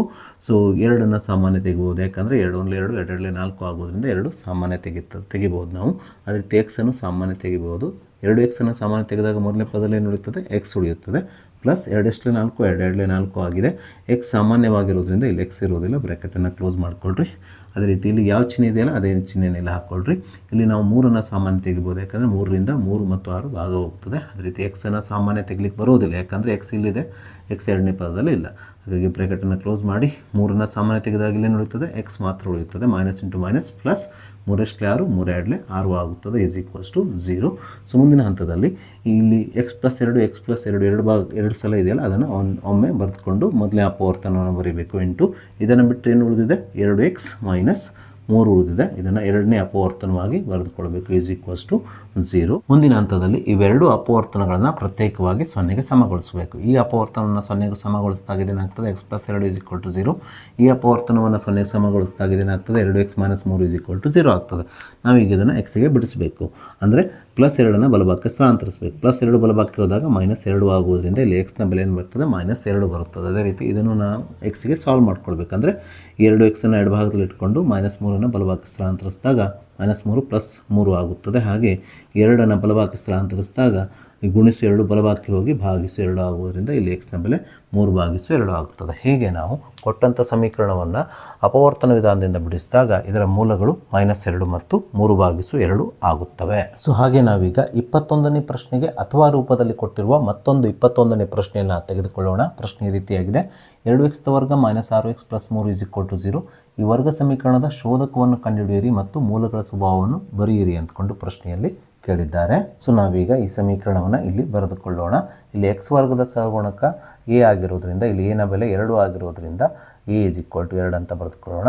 ಎಕ್ಸ್ನ ಸಹಗುಣಕ b ನ ಬೆಲೆ ಇಲ್ಲಿ -6 ಆಗಿರೋದ್ರಿಂದ b = -6 ಅಂತ ಬರೆದುಕೊಳ್ಳೋಣ. ಹಾಗೆ ಸ್ಥಿರಾಂಕ c ನ ಬೆಲೆ 3 ಆಗಿರೋದ್ರಿಂದ c = 3 ಅಂತ ಬರೆದುಕೊಳ್ಳೋಣ. ಮುಂದಿನ ಹಂತದಲ್ಲಿ ವರ್ಗ ಸಮೀಕರಣದ ಶೋಧಕದ ಬೆಲೆಯನ್ನು ಕಂಡುಹಿಡಿಯುವ ಸೂತ್ರ δ = b² - 4ac ಅನ್ನು ಬರೆದುಕೊಳ್ಳೋಣ. ಈ ಸೂತ್ರದಲ್ಲಿ ನಾವೀಗ a b c ಬೆಲೆಗಳನ್ನು ಆದೇಶಿಸೋಣ. b ನ ಬೆಲೆ -6 ಆಗಿರೋದ್ರಿಂದ b ನ ಸ್ಥಾನದಲ್ಲಿ -6 ಆದೇಶಿಸಿದಾಗ b ದ ವರ್ಗ ಏನಾಗ್ತದೆ? -6 ವರ್ಗ -4 ಗುಣಿಸು a ನ ಬೆಲೆ 2 ಆಗಿರೋದ್ರಿಂದ a ನ ಸ್ಥಾನದಲ್ಲಿ 2 ಬರೆದುಕೊಳ್ಳಿ. ಹಾಗೆ c ನ ಸ್ಥಾನದಲ್ಲಿ 3 ಬರೆದುಕೊಳ್ಬೇಕು. c ನ ಬೆಲೆ 3 ಇದೆ. ಸೊ -6 ವರ್ಗ ಅಂದರೆ -6 ಗುಣಿಸು -6 ಎಷ್ಟಾಗ್ತದೆ ಅಂದರೆ +36 ಆಗುತ್ತದೆ. 36 ಇಲ್ಲಿ ಬರೆದುಕೊಳ್ಳೋಣ. ಸೊ -4 × 8 8 3 24 ಆಗುತ್ತದೆ. 36 - 24 ಅಂದರೆ 12 ಆಗುತ್ತದೆ. ಆದ್ದರಿಂದ ವರ್ಗ ಸಮೀಕರಣದ ಶೋಧಕದ ಬೆಲೆಯಲ್ಲಿ 12 ಆಗುತ್ತದೆ. ಇಲ್ಲಿ ನೀಡಿದಂಥ ವರ್ಗ ಸಮೀಕರಣದ ಶೋಧಕದ ಬೆಲೆ 0ಕ್ಕಿಂತ ಜಾಸ್ತಿ ಅಥವಾ ಧನ ಸಂಖ್ಯೆ ಆಗಿರೋದ್ರಿಂದ ಕೊಟ್ಟಂಥ ವರ್ಗ ಸಮೀಕರಣದ ಮೂಲಗಳ ಸ್ವಭಾವ ಏನಾಗ್ತದೆ ಅಂದರೆ 2 ಭಿನ್ನವಾದ ವಾಸ್ತವ ಮೂಲಗಳನ್ನು ಹೊಂದಿರುತ್ತದೆ. ಸೊ ನಾವೀಗ ಮುಂದಿನ ಪ್ರಶ್ನೆ 22ನೇ ಪ್ರಶ್ನೆಯನ್ನು ತೆಗೆದುಕೊಳ್ಳೋಣ. ಚಿತ್ರದಲ್ಲಿ ಇಲ್ಲೊಂದು ನಮಗೆ ಚಿತ್ರವನ್ನು ಕೊಟ್ಟಿದ್ದಾರೆ. tan p - cot r ನ ಬೆಲೆಯನ್ನು ಕಂಡುಹಿಡಿಯಲಿಕ್ಕೆ ಹೇಳಿದ್ದಾರೆ. ಸೊ ಈ ಚಿತ್ರವನ್ನು ನಾವು ಸ್ವಲ್ಪ ಗಮನಿಸೋಣ. ಈ ಚಿತ್ರದಲ್ಲಿ ನಮಗೆ ಲಂಬಕೋನ ತ್ರಿಭುಜ PQR ನೀಡಿದ್ದಾರೆ. Q ಕೋನದಲ್ಲಿ ಲಂಬಕೋನ ಉಂಟಾಗಿದೆ. ಹಾಗೆ PQ ಬಾವಿನ ಅಳತೆಯನ್ನು 12 ಸೆಂಟಿಮೀಟರ್ ಆಗಿ QR ನ ಅಳತೆಯನ್ನು 5 ಸೆಂಟಿಮೀಟರ್ ಆಗಿ ಕೊಟ್ಟಿದ್ದಾರೆ. ಇಲ್ಲಿ PR ಏನಾಗಿದೆ? ವಿಕರ್ಣವಾಗಿದೆ. ಇದರ ಅಳತೆಯನ್ನು ನಮಗೆ ನೀಡಿಲ್ಲ. ಸೊ ನಾವೀಗ tan p - cot r ನ ಬೆಲೆಯನ್ನು ಕಂಡುಹಿಡಿಯೋಣ. ಸೊ tan p ಅಂದರೆ ಅಪ ಅಥವಾ ಅಭಿಮುಖ ಬಾಹು ಭಾಗಿಸು ಪಾರ್ಶ್ವಭಾವ ಎಂಬುದು ನಮಗೆ ತಿಳಿದಿದೆ. ಹಾಗಾಗಿ ಲಘುಕೋನ p ಗೆ ಸಂಬಂಧಿಸಿದಂತೆ ಈ ಲಂಬಕೋನ ತ್ರಿಭುಜದಲ್ಲಿ ಬಾಹುಗಳನ್ನು ಹೆಸರಿಸಿಕೊಳ್ಬೇಕು. ಲಘುಕೋನ p ಗೆ ಎದುರಿರುವ ಬಾಹು ಕ್ಯೂ ಆರ್ ಇದು ಅಭಿಮುಖ ಭಾವವಾಗಿದ್ದರೆ ಪಿದ ಗುಂಟ ಚಲಿಸುವಂಥ ಬಾವು ಪಿ ಕ್ಯೂ ಇದು ಪಾರ್ಶ್ವ ಭಾವ ಆಗುತ್ತದೆ. ಟ್ಯಾನ್ ಪಿನ ಅನುಪಾತವು ಅಭಿಮುಖ ಭಾವ ಭಾಗಿಸು ಪಾರ್ಶ್ವ ಭಾವವಾಗಿರುವುದರಿಂದ ಇಲ್ಲಿ ಅಭಿಮುಖ ಭಾವು ಕ್ಯೂ ಆರ್ನ ಅಳತೆಯು 5 ಸೆಂಟಿಮೀಟರ್ ಭಾಗಿಸು ಪಾರ್ಶ್ವ ಭಾವು ಪಿ ಕ್ಯೂನ ಅಳತೆ 12 ಸೆಂಟಿಮೀಟರ್ ಆಗಿರೋದ್ರಿಂದ ಇದರೋದ್ರಿಂದ ಟ್ಯಾನ್ ಪಿನ ಅಳತೆಯು ಇಲ್ಲಿ ಅಭಿಮುಖ ಭಾವ ಭಾಗಿಸು ಪಾರ್ಶ್ವ ಭಾವು 5/12 ಆಗುತ್ತದೆ. ಮೈನಸ್ ಇದ್ದಾಗಿ ಹಾಕಿಕೊಳ್ಳೋಣ. ಅದೇ ರೀತಿ ನಾವಿಲ್ಲಿ ಕಾಟ್ ಆರ್ನ ಬೆಲೆಯನ್ನು ಕಂಡುಹಿಡಿಯಬೇಕಾಗ್ತದೆ. ಸೊ ಕಾಟ್ ಆರ್ನ ಬೆಲೆಯನ್ನು ಕಂಡುಹಿಡಿಯೋದಕ್ಕಿಂತ ಪೂರ್ವದಲ್ಲಿ ನಾವು ಲಘುಕೋನ ಆರ್ಗೆ ಸಂಬಂಧಿಸಿದಂತೆ ಈ ಲಂಬಕೋನ ತ್ರಿಭುಜದ ಭಾವಗಳನ್ನು ರಚಿಸಿಕೊಳ್ಬೇಕು. ಲಘುಕೋನ ಆರ್ಗೆ ಎದುರಿರೋ ಬಾವು ಪಿ ಕ್ಯೂ ಇದು ಅಭಿಮುಖ ಭಾವವಾಗಿದ್ದರೆ ಲಘುಕೋನ ಆರ್ ಗುಂಟ ಚಲಿಸುವಂಥ ಬಾವು ಕ್ಯೂ ಆರ್ ಇದು ಪಾರ್ಶ್ವ ಭಾವ ಆಗುತ್ತದೆ. ಸೊ ಅದೇ ರೀತಿ ನಮಗೆ ಕಾಟ್ ಆರ್ನ ಅನುಪಾತವು ಟ್ಯಾನ್ ಅನುಪಾತದ ವಿಲೋಮ ಎಂಬುದು ತಿಳಿದಿದೆ. ಅಂದರೆ ಟ್ಯಾನ್ ಅನುಪಾತದ ಅಂಶವನ್ನು ಛೇದವನ್ನು ಅಂಶದಲ್ಲಿ ಬರೆದಾಗ ನಮಗೆ ಕಾಟ್ ಅನುಪಾತ ಸಿಗುತ್ತದೆ. ಹಾಗಾಗಿ ಕಾಟ್ ಆರ್ನ ಅನುಪಾತವು ಇಲ್ಲಿ ಅಥವಾ ಪಾರ್ಶ್ವಭಾವ ಭಾಗಿಸು ಅಭಿಮುಖ ಭಾವ ಆಗ್ತದೆ. ಸೊ ಲಘುಕೋನ ಆರ್ಗೆ ಸಂಬಂಧಿಸಿದಂತೆ ಪಾರ್ಶ್ವಭಾವ ಯಾವುದು ಕ್ಯೂ ಆರ್, ಇದರ ಅಳತೆ ಎಷ್ಟಿದೆ 5 ಇದೆ, ಭಾಗಿಸು ಅಭಿಮುಖ ಭಾವ ಯಾವುದು ಪಿ ಕ್ಯೂ ಇದರ ಅಳತೆ ಎಷ್ಟಿದೆ 12 ಇರೋದ್ರಿಂದ ಛೇದದಲ್ಲಿ 12 ಅಂತ ಬರೆದುಕೊಂಡಾಗ ಕಾಟ್ ಆರ್ನ ಅನುಪಾತವು ಪಾರ್ಶ್ವಭಾವು 5 ಭಾಗಿಸು ಅಭಿಮುಖ ಭಾವು ಪಿ ಕ್ಯೂ 12 ಆಗುತ್ತದೆ. ಅಂದರೆ 5/12 ಆಗುತ್ತದೆ. ಇಲ್ಲಿ ಪ್ಲಸ್ 5/12 ಮೈನಸ್ 5/12 ಕ್ಯಾನ್ಸಲ್ ಆದಾಗ ಏನು ಉಳಿತದೆ ಉತ್ತರ 0 ಉಳಿಯೋದ್ರಿಂದ ಇಲ್ಲಿ ಟ್ಯಾನ್ ಪಿ ಮೈನಸ್ ಕಾಟ್ ಆರ್ನ ಬೆಲೆಯು 0 ಆಗುತ್ತದೆ. ಸೊ ನಾವೀಗ 23ನೇ ಪ್ರಶ್ನೆಯನ್ನು ತೆಗೆದುಕೊಳ್ಳೋಣ. ಪ್ರಶ್ನೆ ಈ ರೀತಿಯಾಗಿದೆ. ಒಂದು ಸಭಾಂಗಣದ ನೆಲಕ್ಕೆ ಸಂಪೂರ್ಣವಾಗಿ ವರ್ಗಾಕಾರದ ಹಾಸುಗಲ್ಲುಗಳನ್ನು ಹಾಕಬೇಕಾಗಿದೆ. ನೆಲದ ಉದ್ದ ಮತ್ತು ಅಗಲಗಳು ಕ್ರಮವಾಗಿ 112 ಅಡಿ ಮತ್ತು 72 ಅಡಿಗಳಾಗಿವೆ. ನೆಲದ ವಿಸ್ತೀರ್ಣಕ್ಕೆ ನಿಖರವಾಗಿ ಸರಿಹೊಂದುವ ವರ್ಗಾಕಾರದ ಹಾಸುಗಲ್ಲುಗಳ ಅಂಚಿನ ಗರಿಷ್ಠ ಉದ್ದವನ್ನು ಕಂಡುಹಿಡಿಯಿರಿ ಹಾಗೂ ಈ ಸಭಾಂಗಣದ ನೆಲಕ್ಕೆ ಹಾಕಬೇಕಾದ ಒಟ್ಟು ಹಾಸುಗಲ್ಲುಗಳ ಸಂಖ್ಯೆಯನ್ನು ಸಹ ಲೆಕ್ಕಾಚಾರ ಮಾಡಿ ಅಂದ್ಕೊಂಡು ಪ್ರಶ್ನೆಯಲ್ಲಿ ಕೇಳಿದ್ದಾರೆ. ಸೊ ಇಲ್ಲಿ ನಮಗೆ ಪ್ರಶ್ನೆಯಲ್ಲಿ ಕೇಳಿರುವ ನೆಲದ ಉದ್ದ ಮತ್ತು ಅಗಲಗಳು ಕ್ರಮವಾಗಿ 112 ಅಡಿ ಮತ್ತು 72 ಅಡಿಗಳಾಗಿರುವ ನೆಲದ ವಿಸ್ತೀರ್ಣಕ್ಕೆ ನಿಖರವಾಗಿ ಸರಿಹೊಂದುವ ವರ್ಗಾಕಾರದ ಹಾಸುಗಲ್ಲುಗಳ ಅಂಚಿನ ಗರಿಷ್ಠ ಉದ್ದವನ್ನು ಕಂಡುಹಿಡಿಬೇಕಾದ ನಾವು ಕೊಟ್ಟಂಥ ನೆಲದ ಉದ್ದ ಮತ್ತು ಅಗಲಗಳ ಮಾಸವನ್ನು ಕಂಡುಹಿಡಿಬೇಕು. ಸೊ ಇವುಗಳ ಮಾಸವೇ ವರ್ಗಾಕಾರದ ಹಾಸುಗಲ್ಲುಗಳ ಅಂಚಿನ ಗರಿಷ್ಠ ಉದ್ದವಾಗಿರುತ್ತದೆ. ಹಾಗಾಗಿ ಮೊದಲಿಗೆ ನಾವು ಇವೆರಡೂ ಸಂಖ್ಯೆಗಳ ಮಾಸವನ್ನು ಅಪವರ್ತನ ವಿಧಾನದಿಂದ ಕಂಡುಹಿಡಿಯೋಣ. ಮೊದಲಿಗೆ 112 ನಾವು ಇದರ ಅವಿಭಾಜ್ಯ ಅಪವರ್ತನಗಳ ಗುಣಲಬ್ಧವಾಗಿ ಬರೆಯೋಣ. ಸೊ ಇದನ್ನು ನಾವು 2ರಿಂದ ಭಾಗಿಸೋಣ. 2 5 10 ಆಗುತ್ತದೆ. 11ರಲ್ಲಿ 10 ಕಳೆದ್ರೆ 1 ಉಳಿಯುತ್ತದೆ. 1 ಮತ್ತು 2 12, 2 6 12, 2 2 4 1 ಉಳಿಯುತ್ತದೆ. 1 ಮತ್ತು 6 16, 2 8 16, 2 1 2, 2 4 8, 2 7 14, 7 1 7 ಆಗುವುದರಿಂದ 112 ನಾವು ಅವಿಭಾಜ್ಯ ಅಪವರ್ತನಗಳ ಗುಣಲಬ್ಧವಾಗಿ ಬರೆದಾಗ ಇದು 2/4 ಅಂದರೆ ಇಲ್ಲಿ 2 4 ಬಾರಿ ಇರೋದ್ರಿಂದ 2/4 ಗುಣಿಸು 7 ಆಗುತ್ತದೆ. ಸೊ ಇದೇ ರೀತಿ ನಾವೀಗ 72 ಸಹ ಅವಿಭಾಜ್ಯ ಅಪವರ್ತನಗಳ ಗುಣಲಬ್ಧವಾಗಿ ಬರೆಯೋಣ. ಸೊ ನಾವು 2ರಿಂದ ಭಾಗಿಸೋಣ. 2 3 6, 6 ಅಂದರೆ 1 ಉಳಿಯುತ್ತದೆ. 7ರಲ್ಲಿ 6 ಕಳೆದ್ರೆ 1, 1 ಮತ್ತು 2 12, 2 6 12, 2 1 2, 3ರಲ್ಲಿ 2 ಕಳೆದ್ರೆ 1, 1 ಮತ್ತು 6 16, 2 8 16, 2 9 18, 3 3 9, 3 1 3 ಆಗುತ್ತದೆ. ಸೊ ಇಲ್ಲಿ 2 3 ಬಾರಿ ಇರೋದ್ರಿಂದ ನಾವು ಅದನ್ನು 2/3 ಆಗಿ ಬರೆದುಕೊಳ್ಳೋಣ. ಹಾಗೆ 3 2 ಬಾರಿ ಇರೋದ್ರಿಂದ ಸೊ 3 ಗುಣಿಸು 3 ಅಥವಾ 3ರ ವರ್ಗವಾಗಿ ಇದನ್ನು ಬರೆದುಕೊಳ್ಳೋಣ. ಸೊ ಎರಡೂ ಸಂಖ್ಯೆಗಳ ಅವಿಭಾಜ್ಯ ಅಪವರ್ತನಗಳ ಗುಣಲಬ್ಧದಲ್ಲಿ ಕನಿಷ್ಠ ಘಾತ ಸೂಚಿಯನ್ನು ಹೊಂದಿರುವಂತಹ ಸಾಮಾನ್ಯ ಅಪವರ್ತನ ಏನಾಗಿದೆ ಅಂದರೆ 2/3 ಆಗಿದೆ. ಹಾಗಾಗಿ ಇವುಗಳ ಮಾಸ ಏನಾಗ್ತದೆ ಅಂದರೆ 2/3 ಆಗುತ್ತದೆ. 2/3 ಅಂದರೆ 2 ಗುಣಿಸು 2 ಗುಣಿಸು 2 ಎಷ್ಟಾಗ್ತದೆ 8 ಆಗುತ್ತದೆ. ಸೊ ಆಗಲೇ ನಿಮಗೆ ಹೇಳಿದ ಹಾಗೆ ನೆಲದ ಉದ್ದ ಮತ್ತು ಅಗಲಗಳ ಅಳತೆಗಳ ಮಾಸವೇ ವರ್ಗಾಕಾರದ ಹಾಸುಗಲ್ಲುಗಳ ಗರಿಷ್ಠ ಅಂಚಿನ ಉದ್ದವಾಗಿರೋದ್ರಿಂದ ಇಲ್ಲಿ ಮಾಸ 8 ಬಂದಿರೋದ್ರಿಂದ ವರ್ಗಾಕಾರದ ಹಾಸುಗಲ್ಲುಗಳ ಗರಿಷ್ಠ ಅಂಚಿನ ಉದ್ದ ಎಷ್ಟಾಗ್ತದೆ ಅಂದರೆ ಮಾಸ 8 ಆಗಿರುತ್ತದೆ. ಸೊ ಹೀಗೆ ನಾವು ಪ್ರಶ್ನೆಯಲ್ಲಿ ಕೇಳಿರುವ ವರ್ಗಾಕಾರದ ಹಾಸುಗಲ್ಲುಗಳ ಗರಿಷ್ಠ ಅಂಚಿನ ಉದ್ದವನ್ನು ಕಂಡುಹಿಡಿದ ನಂತರ ನಾವೀಗ ಮುಂದುವರೆದು ಪ್ರಶ್ನೆಯಲ್ಲಿ ಕೇಳಿರುವಂತಹ ಒಟ್ಟು ಹಾಸುಗಲ್ಲುಗಳ ಸಂಖ್ಯೆಯನ್ನು ಕಂಡುಹಿಡಿಯೋಣ. ಒಟ್ಟು ಹಾಸುಗಲ್ಲುಗಳ ಸಂಖ್ಯೆಯನ್ನು ಕಂಡುಹಿಡಿಬೇಕಾದ್ರೆ ನಾವು ಮೊದಲಿಗೆ ಉದ್ದದ ದಿಕ್ಕಿನಲ್ಲಿ ಹಾಸುಗಳ ಸಂಖ್ಯೆ ಎಷ್ಟು, ಅದೇ ರೀತಿ ಅಗಲದ ದಿಕ್ಕಿನಲ್ಲಿ ಹಾಸುಗಲ್ಲುಗಳ ಸಂಖ್ಯೆ ಎಷ್ಟು ಎಂಬುದನ್ನು ಕಂಡುಹಿಡ್ಕೊಳ್ಬೇಕು. ಉದ್ದದ ದಿಕ್ಕಿನಲ್ಲಿ ಹಾಸುಗಲ್ಲುಗಳ ಸಂಖ್ಯೆಯನ್ನು ಕಂಡುಹಿಡಿಬೇಕಾದ್ರೆ ನಾವು ನೆಲದ ಉದ್ದ 112 ಅಡಿಗೆ ವರ್ಗಾಕಾರದ ಹಾಸುಗಲ್ಲುಗಳ ಗರಿಷ್ಠ ಅಂಚಿನ ಉದ್ದ 8ರಿಂದ ಭಾಗಿಸ್ಕೊಳ್ಬೇಕು. ಅದಕ್ಕಾಗಿ ನಾನಿಲ್ಲಿ ಉದ್ದದ ದಿಕ್ಕಿನಲ್ಲಿ ಹಾಸುಗಲ್ಲುಗಳ ಸಂಖ್ಯೆ = 112/8 ಅಂತ ಬರೆದುಕೊಂಡಿದ್ದೇನೆ. ನಾವೀಗ 112ಕ್ಕೆ 8ರಿಂದ ಭಾಗಿಸ್ಕೊಳ್ಳೋಣ. 8 1 8, 11ರಲ್ಲಿ 8 ಹೋದರೆ 3 ಉಳಿಯುತ್ತದೆ. 3 ಮತ್ತು 2 32, 8 4 32 ಆಗೋದ್ರಿಂದ ಇಲ್ಲಿ ಉದ್ದದ ದಿಕ್ಕಿನಲ್ಲಿ ಹಾಸುಗಲ್ಲುಗಳ ಸಂಖ್ಯೆ ಎಷ್ಟು? 14. ಅಂದರೆ ಉದ್ದದ ದಿಕ್ಕಿನಲ್ಲಿ ನಮಗೆ ಬೇಕಾಗಿರುವ ಹಾಸುಗಲ್ಲುಗಳ ಸಂಖ್ಯೆ 14 ಆಗುತ್ತದೆ. ಇದೇ ರೀತಿ ನಾವು ಅಗಲದ ದಿಕ್ಕಿನಲ್ಲಿ ಹಾಸುಗಲ್ಲುಗಳ ಸಂಖ್ಯೆಯನ್ನು ಕಂಡುಹಿಡಿಯಬೇಕು. ಅಗಲದ ದಿಕ್ಕಿನಲ್ಲಿ ಹಾಸುಗಲ್ಲುಗಳ ಸಂಖ್ಯೆಯನ್ನು ಕಂಡುಹಿಡಿಯಬೇಕಾದ್ರೆ ನಾವು ನೆಲದ ಅಗಲ 72 ಅಡಿಗೆ ವರ್ಗಾಕಾರದ ಹಾಸುಗಲ್ಲುಗಳ ಗರಿಷ್ಠ ಅಂಚಿನ ಉದ್ದ 8ರಿಂದ ಭಾಗಿಸ್ಕೊಳ್ಬೇಕು. 8 1 8, 8 9 72 ಆಗುವುದರಿಂದ ಅಗಲದ ದಿಕ್ಕಿನಲ್ಲಿ ಹಾಸುಗಲ್ಲುಗಳ ಸಂಖ್ಯೆ ಎಷ್ಟಾಗ್ತದೆ? 9 ಆಗುತ್ತದೆ. ಹೀಗೆ ನಾವು ಉದ್ದದ ದಿಕ್ಕಿನಲ್ಲಿ ನಮಗೆ ಬೇಕಾಗಿರುವ ಹಾಸುಗಲ್ಲುಗಳ ಸಂಖ್ಯೆ, ಅದೇ ರೀತಿ ಅಗಲದ ದಿಕ್ಕಿನಲ್ಲಿ ನಮಗೆ ಬೇಕಾಗಿರುವ ಹಾಸುಗಲ್ಲುಗಳ ಸಂಖ್ಯೆಯನ್ನು ಕಂಡುಹಿಡಿದ ನಂತರ ನಾವೀಗ ಪ್ರಶ್ನೆಯಲ್ಲಿ ಕೇಳಿರುವಂಥ ಒಟ್ಟು ಹಾಸುಗಲ್ಲುಗಳ ಸಂಖ್ಯೆಯನ್ನು ಕಂಡುಹಿಡಿಯೋಣ. ಸೊ ಒಟ್ಟು ಹಾಸುಗಲ್ಲುಗಳ ಸಂಖ್ಯೆಯನ್ನು ಕಂಡುಹಿಡಿಯಬೇಕಾದ್ರೆ ನಾವು ಉದ್ದದ ದಿಕ್ಕಿನಲ್ಲಿ ಬೇಕಾಗುವ ಹಾಸುಗಲ್ಲುಗಳ ಸಂಖ್ಯೆಗೆ ಅಗಲದ ದಿಕ್ಕಿನಲ್ಲಿ ಬೇಕಾಗುವ ಹಾಸುಗಲ್ಲುಗಳ ಸಂಖ್ಯೆಯಿಂದ ಗುಣಿಸ್ಕೊಳ್ಬೇಕು. ಅಂದರೆ 14 × 9 ಆಗುತ್ತದೆ. 14 × 9 ಅಂದರೆ 126 ಆಗೋದ್ರಿಂದ ಇಲ್ಲಿ ನಮಗೆ ಬೇಕಾಗಿರುವ ಒಟ್ಟು ಹಾಸುಗಲ್ಲುಗಳ ಸಂಖ್ಯೆ ಎಷ್ಟಾಗ್ತದೆ ಅಂದರೆ 126 ಆಗುತ್ತದೆ. ಸೊ ನಾವೀಗ 3ನೇ ಮುಖ್ಯ ಪ್ರಶ್ನೆಯಲ್ಲಿರುವಂಥ 2 ಮಾರ್ಕ್ಸಿನ ಕೊನೆಯ ಪ್ರಶ್ನೆ 24ನೇ ಪ್ರಶ್ನೆಯನ್ನು ತೆಗೆದುಕೊಳ್ಳೋಣ. ಪ್ರಶ್ನೆ ಈ ರೀತಿಯಾಗಿದೆ. ಒಂದು ವಜ್ರಾಕೃತಿಯ ಶೃಂಗಗಳು ಕ್ರಮವಾಗಿ A 5,11, B X, Y, C 5,3 ಮತ್ತು D 2,7 ಆಗಿವೆ. ಬಿ ಬಿಂದುವಿನ ನಿರ್ದೇಶಾಂಕಗಳನ್ನು ಮತ್ತು ಕರ್ಣ ಬಿಡಿಯ ಅಳತೆಯನ್ನು ಅಥವಾ ಬಿಡಿಯ ಉದ್ದವನ್ನು ಕಂಡುಹಿಡಿಯಿರಿ ಅಂದ್ಕೊಂಡು ಪ್ರಶ್ನೆಯಲ್ಲಿ ಕೇಳಿದ್ದಾರೆ. ಹಾಗೆ ನಮಗೆ ಇಲ್ಲಿ ಪ್ರಶ್ನೆಗೆ ಸಂಬಂಧಪಟ್ಟಂಥ ABCD ವಜ್ರಾಕೃತಿಯನ್ನು ಸಹ ಕೊಟ್ಟಿದ್ದಾರೆ. ಇಲ್ಲಿ ಬಿ ನ ನಿರ್ದೇಶಾಂಕಗಳನ್ನು ಕಂಡುಹಿಡಲಿಕ್ಕೆ ಹೇಳಿದ್ದಾರೆ. ಬಿ ಬಿಂದುವಿನ ನಿರ್ದೇಶಾಂಕಗಳನ್ನು X ಮತ್ತು Y ಕೊಟ್ಟಿರೋದ್ರಿಂದ X ಮತ್ತು Y ನ ಬೆಲೆಗಳನ್ನು ಕಂಡುಹಿಡಿಯಿರಿ ಅಂತ ಹೇಳಿದ್ದಾರೆ. ಜೊತೆಗೆ BD ಕರ್ಣದ ಉದ್ದವನ್ನು ಸಹ ಕಂಡುಹಿಡಲಿಕ್ಕೆ ಹೇಳಿದ್ದಾರೆ. ಸೊ ವಿದ್ಯಾರ್ಥಿಗಳೇ, ನಿಮಗೆಲ್ಲ ತಿಳಿದ ಹಾಗೆ ಯಾವುದೇ ಒಂದು ವಜ್ರಾಕೃತಿಯಲ್ಲಿ ಕರ್ಣಗಳು ಪರಸ್ಪರ ವರ್ಧಿಸುತ್ತವೆ. ಅಂದರೆ ಒಂದು ಕರ್ಣ ಇನ್ನೊಂದು ಕರ್ಣವನ್ನು ಅರ್ಧವಾಗಿ ಮಾಡುತ್ತದೆ.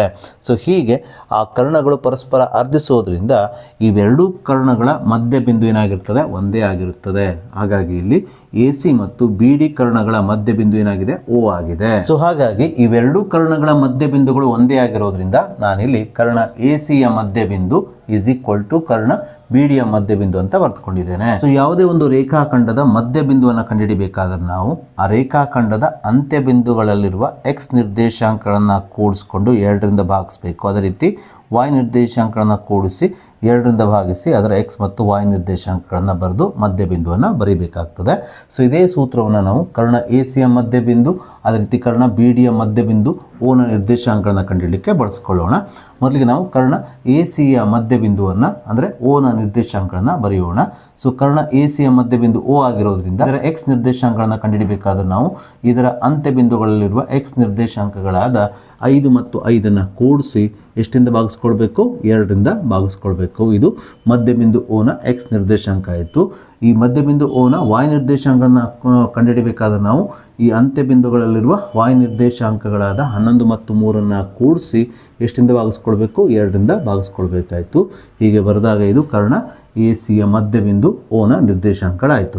ಇದೇ ರೀತಿ ಕರ್ಣ BD ಯ ಮಧ್ಯಬಿಂದುನು O ಆಗಿರೋದ್ರಿಂದ ಕರ್ಣ BD ಯ ಮಧ್ಯಬಿಂದು O ನಿರ್ದೇಶಾಂಕಗಳನ್ನು ನಾವು ಇದೇ ಸೂತ್ರವನ್ನು ಬಳಸಿಕೊಂಡು ಕಂಡುಹಿಡಿಯೋಣ.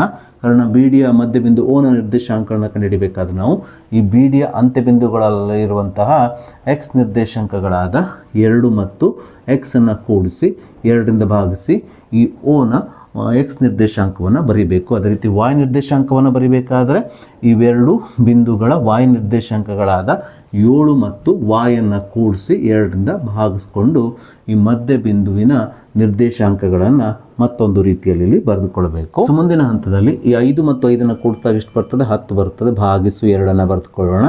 11 + 3 ಅಂದರೆ 14 ಆಗುತ್ತದೆ. 14 ಭಾಗಿಸು 2. ಸೊ = 2 + X ಅನ್ನು ಇದ್ದಾಗೆ ಬರೆದುಕೊಳ್ಳೋಣ. ಭಾಗಿಸು 2. 7 + Y ಅನ್ನು ಇದ್ದಾಗೆ ಬರೆದುಕೊಳ್ಳೋಣ. ಭಾಗಿಸು 2.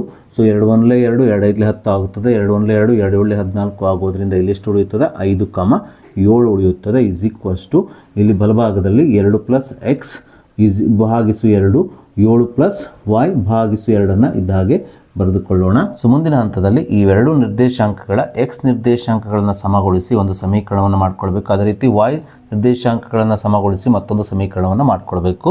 ಈ ಬಿಂದುವಿನಲ್ಲಿ X ನಿರ್ದೇಶಾಂಕ 5, ಈ ಬಿಂದುವಿನಲ್ಲಿ X ನಿರ್ದೇಶಾಂಕ 2 + X ಭಾಗಿಸು 2 ಆಗಿರೋದ್ರಿಂದ ಇವುಗಳನ್ನು ಸಮಗೊಳಿಸಬೇಕು. ಅಂದರೆ 2 + x ಭಾಗಿಸು 2 = 5 ಅಂತ ಬರೀಬೇಕು. ಅದೇ ರೀತಿ y ನಿರ್ದೇಶಾಂಕಗಳನ್ನು ಸಹ ಸಮಗೊಳಿಸಬೇಕು. ಅಂದರೆ 7 + y ಭಾಗಿಸು 2 = 7 ಅಂತ ಬರೆದುಕೊಳ್ಬೇಕು. ಸೊ ಮುಂದಿನ ಹಂತದಲ್ಲಿ 2 + x ಅನ್ನು ಇದ್ದಾಗಿಟ್ಟುಕೊಳ್ಳೋಣ. 2ನ ಓರೆ ಗುಣಾಕಾರ ಮಾಡಿ 5ಕ್ಕೆ ಗುಣಿಸಿಕೊಂಡಾಗ ಎಡೆಯಲ್ಲಿ ಎಷ್ಟಾಗ್ತದೆ 10 ಆಗುತ್ತದೆ. x = 2ನ ಬಲಭಾಗಕ್ಕೆ ತೆಗೆದುಕೊಂಡು ಹೋದಾಗ -2 ಆಗುತ್ತದೆ. ಆದ್ದರಿಂದ ಇಲ್ಲಿ x ನ ಬೆಲೆಯು 10 - 2 8 ಆಗುತ್ತದೆ. ಅದೇ ರೀತಿ ಇದನ್ನು ನಾವೀಗ ಸಂಕ್ಷೇಪಿಸಿ y ನ ಬೆಲೆಯನ್ನು ಕಂಡುಹಿಡಿಯೋಣ.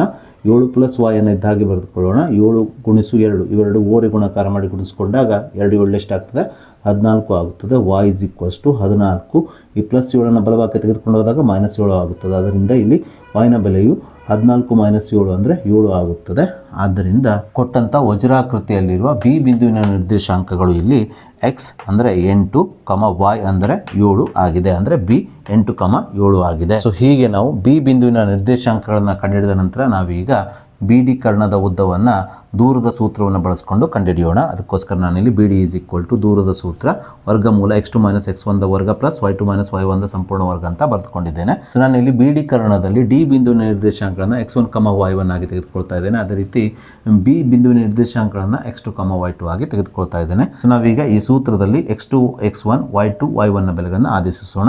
x2 ನ ಜಾಗದಲ್ಲಿ 8 - x1 ನ ಜಾಗದಲ್ಲಿ 2 ಆದೇಶಿಸಿಕೊಂಡಾಗ x2 - x1 ಸಂಪೂರ್ಣ ವರ್ಗ 8 - 2 ಸಂಪೂರ್ಣ ವರ್ಗ ಆಗುತ್ತದೆ. ಪ್ಲಸ್ y2 ನ ಜಾಗದಲ್ಲಿ 7 y1 ನ ಜಾಗದಲ್ಲೂ ಸಹ 7 ಆದೇಶಿಸಿಕೊಂಡಾಗ y2 - y1 ಸಂಪೂರ್ಣ ವರ್ಗ ಏನಾಗ್ತದೆ 7 - 7 ಸಂಪೂರ್ಣ ವರ್ಗವಾಗುತ್ತದೆ.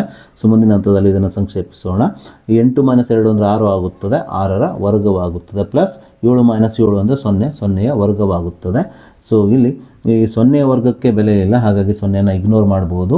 ಸೊ ವರ್ಗ ಮತ್ತು ವರ್ಗಮೂಲ ಚಿಹ್ನೆ ಕ್ಯಾನ್ಸಲ್ ಆಗಿ ಇಲ್ಲಿ ಏನು ಉಳಿಯುತ್ತದೆ 6 ಮಾತ್ರ ಉಳಿಯುತ್ತದೆ. ಸೊ ಆದ್ದರಿಂದ ಇಲ್ಲಿ BD ಕರ್ಣದ ಉದ್ದವು 6 ಮಾನಗಳಾಗುತ್ತವೆ.